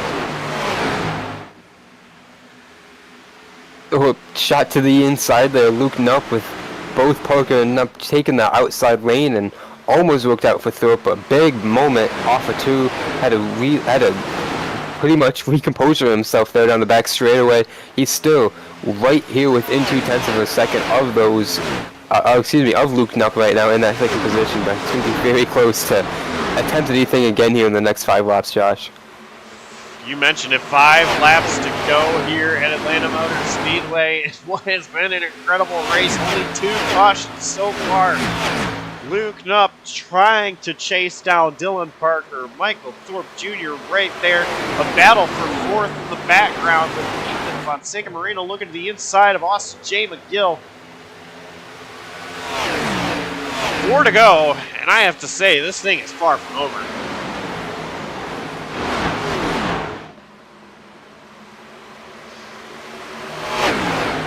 As Parker is, running just about the Kyle Larson line. Thorpe was trying to put pressure on Luke Nupp.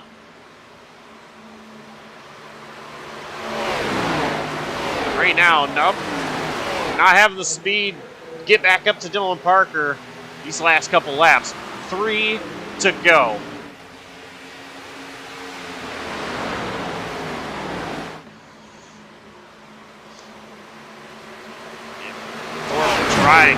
Still trying to get to the inside of Nupp.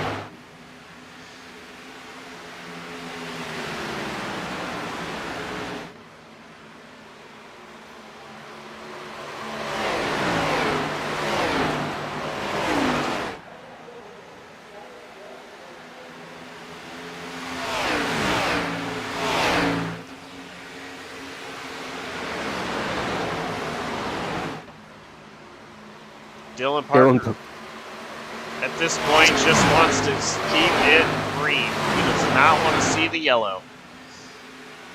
He is a big fan of this battle for second because he was able to gap Luke Nupp a little bit here these last couple of laps with Thor pressuring Nupp this badly. Almost a half-second lead here coming to the white flag, Josh. Barney the flag man has that white flag. Dylan Parker takes it. And we're not going to see a yellow.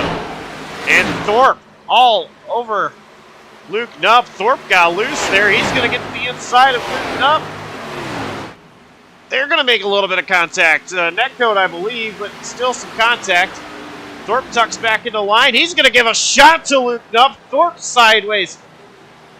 They are still side by side off the line. Thorpe might lose it, but it is Dylan Parker who claims the race win in Atlanta.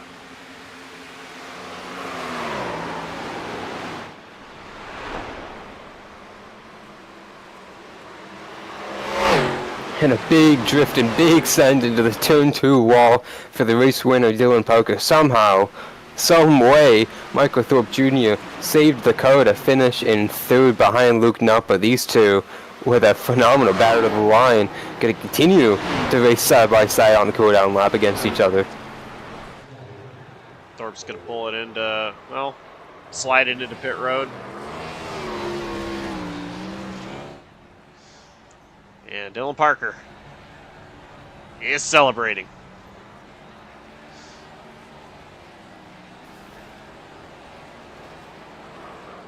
Oh. Well.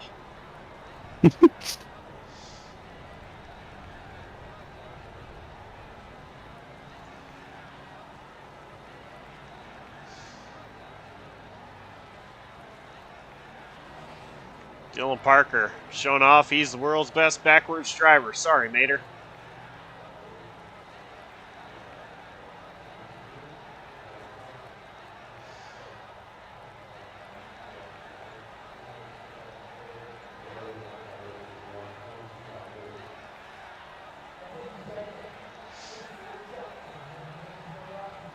What was just a one-piece car now is about $1 million. And he blows it up. And that's it for Dylan Parker.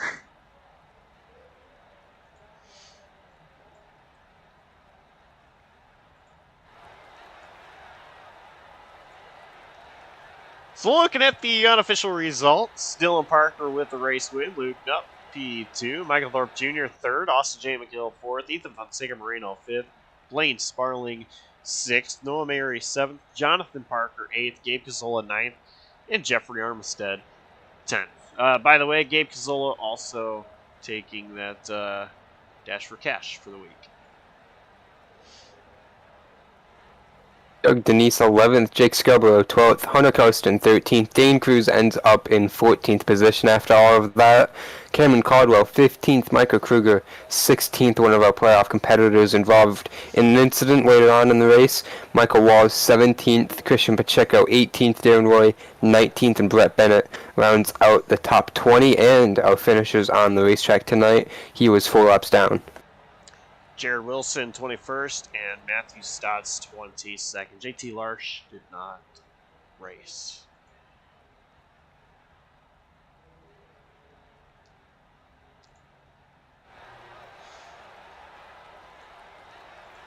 So,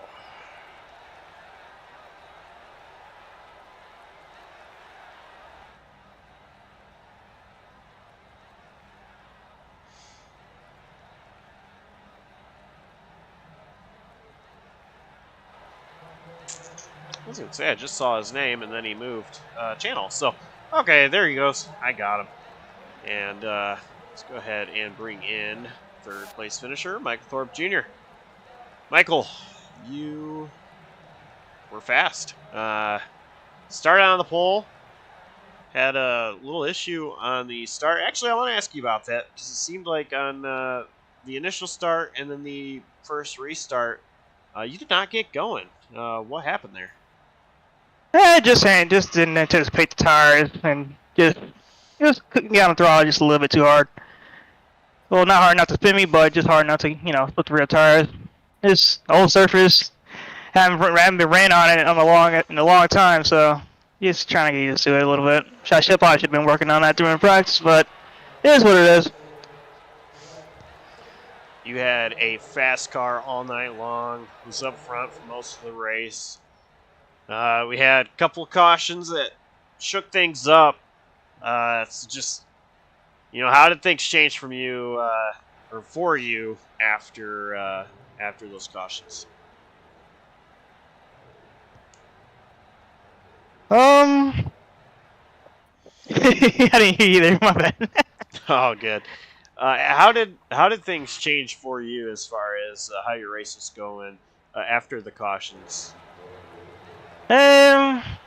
Caution kind of threw me off just a smidge. To be honest, I was on that caution with Kruger. I was actually getting ready to come in that lap when the caution came out, so it kind of worked in my favor, but it didn't because I have to fuel save a little bit more.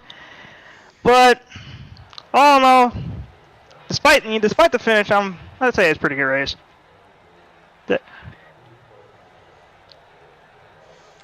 So I didn't see visually any damage on the front of that 34. I'm not sure if iRacing registered it as netcode or what happened, but after you came down pit road, once the second caution happened, was there any damage to be fixed? Oh no. And the cause of the incidents, it is my fault. I did get in the back of Kruse, but I legit heard no indication that he was pitting. He might have pressed the pitting in button, but I honestly not sure. I honestly didn't see it. I was too focused on getting around him. I thought he was gonna keep going, but he can win the pit lane. I heard Dylan Parker say it behind me, so I didn't assume he was gonna actually go in with him. But like I said, it is what it is. Yeah, I'll take a P3. Definitely wanted this win because it's actually one of my best tracks, and I love this track.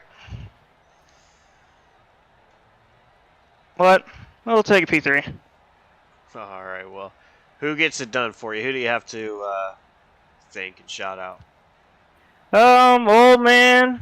My baby sister, she's actually watching right now. Hopefully she isn't asleep. Definitely UNH. Amsoil. And BMD Designs.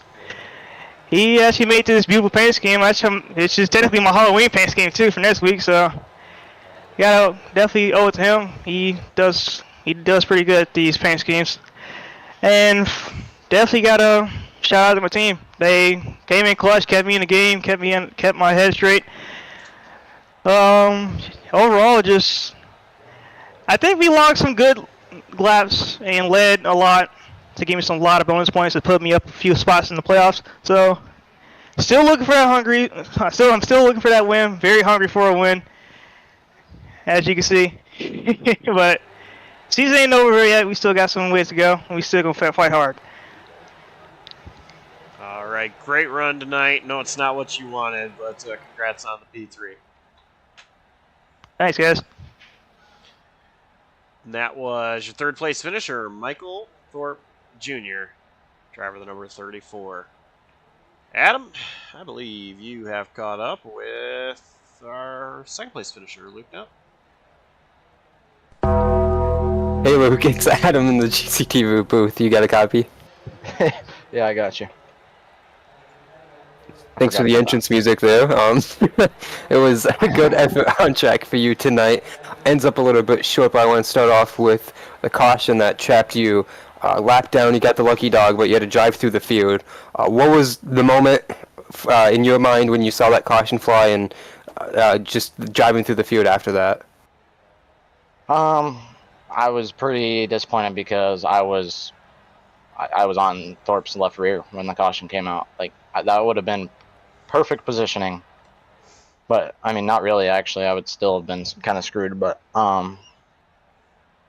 still, good race. I was just thinking about strategy. I was thinking maybe this race is gonna go green. People are spread out, blah blah blah. But it seemed like people just didn't have their ears open and couldn't see people were pitting in tonight, and had two unfortunate wrecks, including one with my teammate. So, but other than that, we fought through the field and then dodged someone trying to murder me on the last lap. So that was pretty nice. Yeah, it did look like a good strategy call the way the race was shaping up. 81 laps were completely green there to start off, but once we did get into those last couple laps and it was a dogfight with the top 4 or 5, what was it like racing against Dylan and then Austin J. McGill and Ethan Fonseca-Moreno there, the last stint there, and then of course you mentioned the last lap there with the 34. I mean, it was good. I mean, it's just this track is old and it's hard to pass, so really you can only make passes those first 2 laps, and once that's, you gotta, hope for someone to make a mistake, and Dylan's been doing this long enough where he won't make a mistake. So I mean, I'm just happy how we fought back to get another top 3 finish. Still 11 top 3s this season. I looked at points. We have about 132 points to the cutoff. So, and last place tonight scored 100 points, and Max is 205. So, going into Talladega where anything can happen, I'm happy. Yeah, sounds like a good points cushion going into next week. Obviously, the cutoff for the championship 4. So, who do you have to shout out and thank after keeping that podium streak alive here tonight with the second place run here at the Old Atlanta Motor Speedway? Yeah, for sure. Just got to thank Looking Up Racing, the teammates, 3Chi, Rowdy Energy, iRacing.funny, Moreno Designs for making this awesome scheme, and Noah for putting it on, and congrats to Dylan on the win. All right, congrats, Luke, on the run tonight. Hopefully better luck next week at Talladega, and good luck on getting this championship here in a couple weeks. Appreciate it, Adam. That was a runner-up finisher tonight, looking up in that number 5 after a drive through the field a couple times late in the race, Josh, and you are in victory lane with tonight's winner, I believe.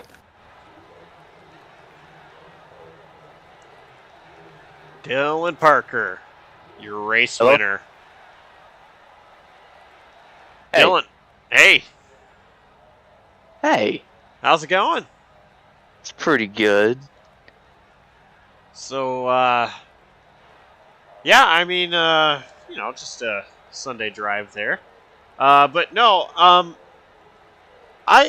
was talking earlier in the race after something happened to you. And I said that, these guys in the Slide Job Racing League like to do end of seasons awards. Do you think by chance that there's a certain thing you did in the middle of the race that might just win an award for, I don't know, best recovery of a race? Maybe to be honest with you, that one's the second one. That J turn was the second one I've done in this league, and I think the first one was a lot better, but it's lost to time. I can't find it. But that one, maybe, I don't know. It's not my decision.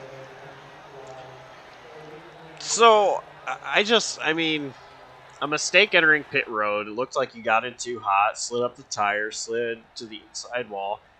You popped it in reverse. I mean, I'll tell you what, if that were me, I would have just gotten angry right away and figured out how to turn that car back around. You, on the other hand, quick thinking, got it in reverse. I mean, what was going through your head during all that? Honestly, I couldn't really tell you at that point. After doing this for, I don't know, 6 years, it's just I'm not really thinking at all during the race. It's just all second nature. So when that happened, I just kind of instinct just did it. I didn't really. I was just thinking, okay. Once I was in reverse, I was thinking, I'll go down pit road, go in the speed limit because I was sputtering on fuel. So did the J turn close to my box and just kind of coasted into it. But yeah, I wasn't really thinking during it. I just did it. So, I'm going to ask you one more question about that particular. You got into reverse quick. Do you have an H pattern? Yeah. I figured. If you were using sequential, I'm like, there's no way he got down to reverse that quick. Yeah, there would have been no way. Yeah. So, I mean, great recovery there, and afterwards we still hadn't had a yellow come out to that point, and very long green flag run. Looked like we were coming up to some more green flag pit stops. So, as you were recovering and then thinking about coming up to the green flag pit stops before that caution ended up coming out, was there some kind of strategy you were thinking of to try to get yourself back up to racing with the lead, or were you just going to let it play out, kind of pit on sequence with everybody else? I was definitely going to try to pit later than everybody else because that tire advantage was insane. If you could get just like 2/10 a lap, yeah, it would have been easy just to catch them. But that caution kind of came out and helped me anyway because I was running on pace with the leaders. It was just I couldn't catch them because we was even. So if I could have just got a little bit of a tire advantage, then it would have been easy sailing. So that was the plan, but the caution kind of came in clutch and saved us there. Another long green flag run afterwards, and again, looking like we were going to have more green flag pit stops, but another caution came out. You restarted in second place. Micah Thorpe Jr. had some issues on the restart, and you got the lead. And then at that point, you were just holding off Luke Knupp. We know in racing, you never really drive 100% early on in races. Save tires. Were you driving 100% there? To be honest, I'd have to give it about 80%. 80%, I'd say. I wasn't trying to push it to the max, but I was getting about as close as I could without it killing the tires. All right, well, you had an incredible run tonight, and I'm still in awe at how you were able to pull this one off. So while I'm thinking about that, go ahead and tell us who your sponsors and shout-outs are that get you here to Victory Lane. I would just like to thank Mr. Noah Maori, William Martin, all the admins on Slide Job, everyone in PPM, and the VC every week, and I'd like to thank JCTV. All right, well, congrats on the win, Dylan, and Thank you. we'll see you next week at Talladega. All right. See you there.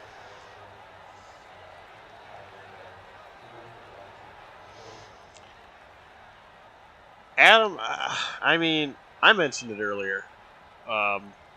When we had Dawson with us, I said I'm pretty sure all three of us can, you know, think of something that drivers have done that have been mistakes, and they've come back to win a race or get a really strong finish, and it's incredible. I mean, when you have those moments, you have got to keep your head in the game. You got to get back on track, and you really just put what happened in the past right in the past, exactly where it belongs, and focus forward.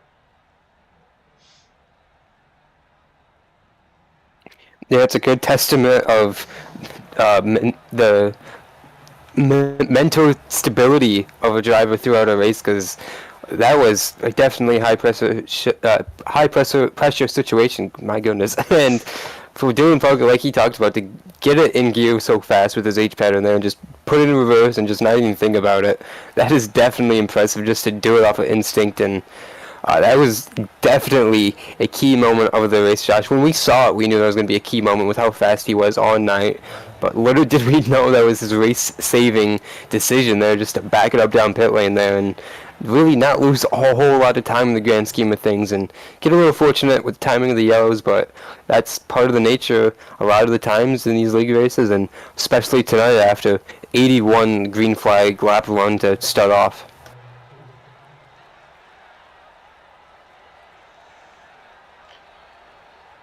So,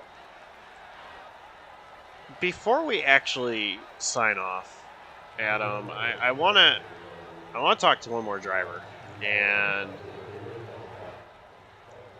he did not get a very good finish. He finished 16th tonight. The reason I want to talk to him is because we were talking about this earlier in the race about what drivers can use tonight. The ones that are running Saturday night, what they can use tonight as learning, or as learning for this weekend. So I was going to bring in Cameron Caldwell, but I don't see him available. So we're going to talk to you, Michael Kruger. Hey, Michael, you got a copy? Yeah, I got you, Josh.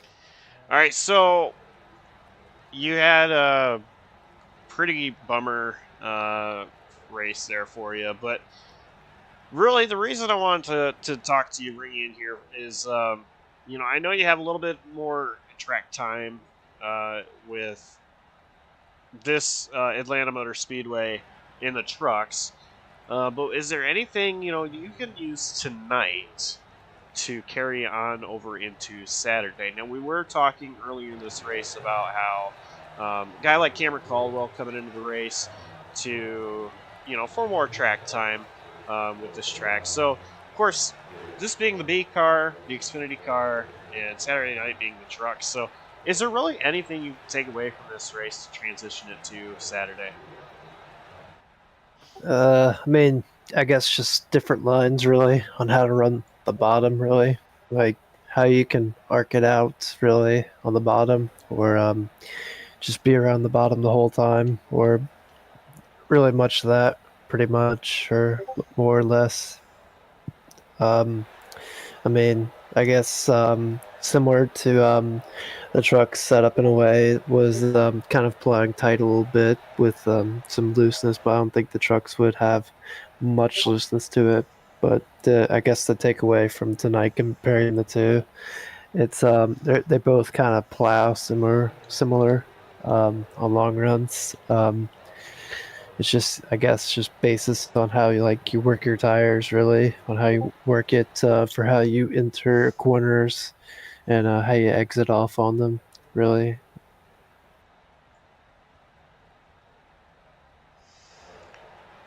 All right, so now this race course didn't go the way you would have wanted it to. You were coming into pit road, or at least attempting to, and walk us through what happened there. Yeah, we were. I was getting pretty close to pitting with how low my fuel gauge was getting, and once it kind of worked to a certain slot where it was about 55 to go, I believe, or so, where I'd pit, and then with like 25 or 20 to go or so, I'd pit because we had to kind of split that in half because we couldn't make it on fuel if our if we pit there. So really, I just kind of came to the pits when I like saw some of the guys up front pitting, and then I just thought I'd pit, and I called out I was pitting on the back stretch, and just go down to 3 and 4 on the bottom, and I started slowing down. I just get run over from behind, and I just got put up against the wall, and I was in the middle of 3 and 4, and I tried to get out of the way, and I got run over, and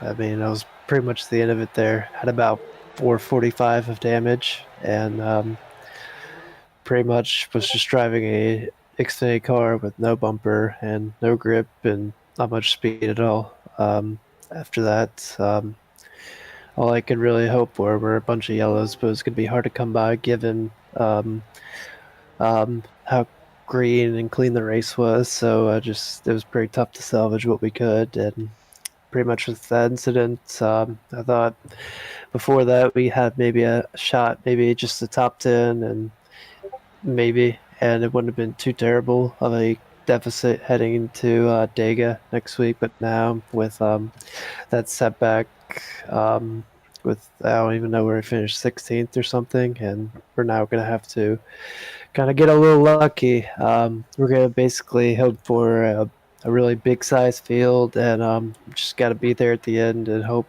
some of the guys ahead of me in the playoff picture have some trouble and we just are up front where we somehow win the race, which it's going to be tough to do, but it's possible. So, I mean, we're just going to go balls to the wall at Talladega and just see if it sticks or not, and see if we can somehow get a little lucky and put ourselves in the championship four, but we'll see.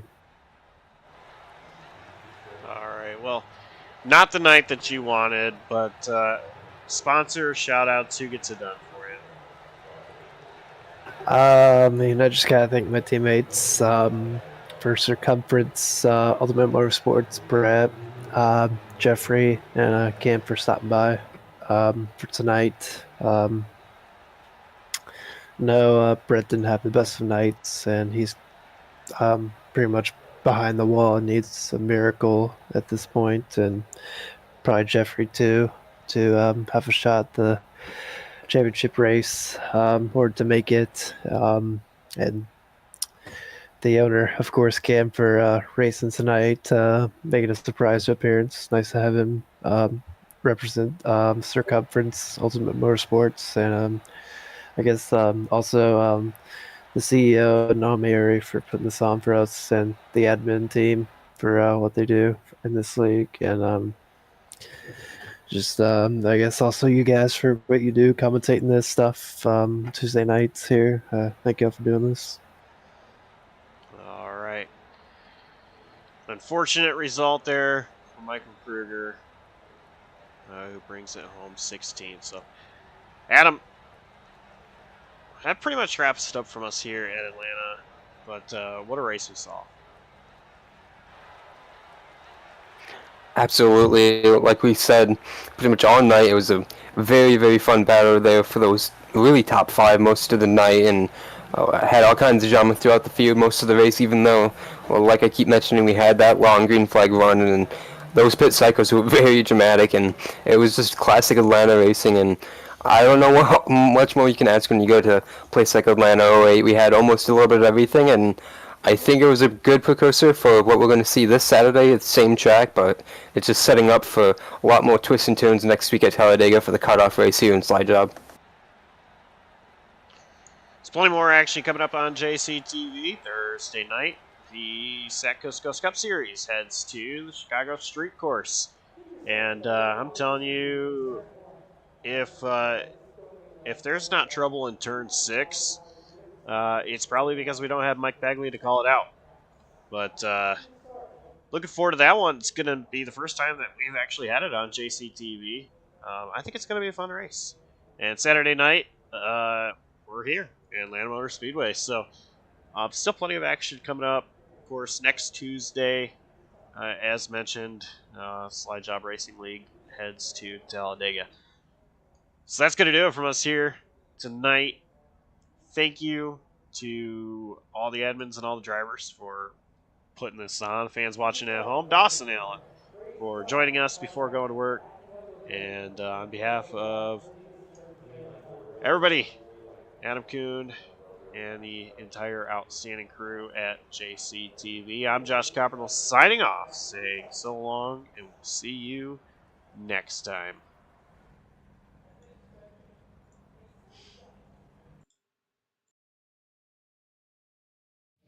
It's all I can afford right now. When it struggles to start, no, it won't turn over. But he was laughing when I signed the deal.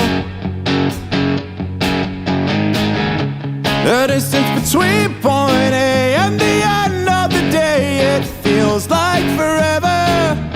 Well, maybe I'm just asleep at the wheel, running on empty.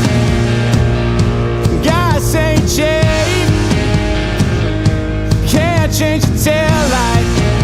There's something I can do for me. Oh, I'm fixing that damn wiper blade, and I'm bleeding this lady today. I'm fixing that damn wiper blade, and I'm seeing my way through the pain.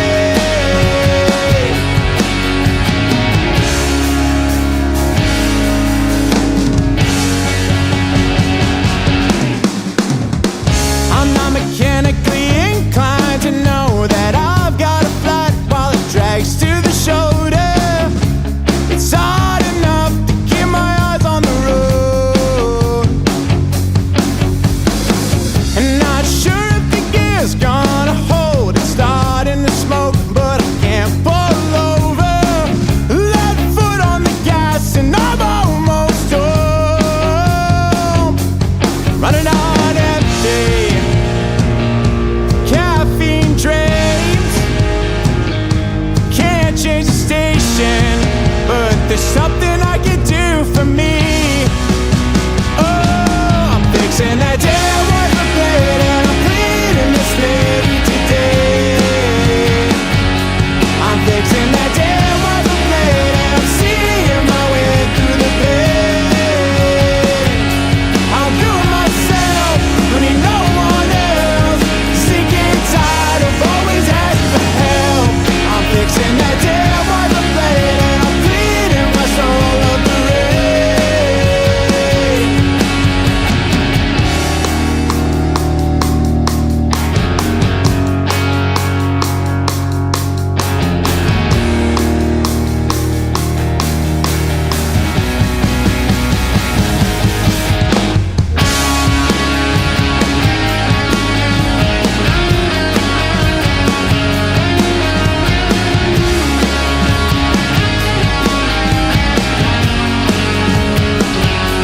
I'm fixing that damn wiper blade, and I'm cleaning the slate today.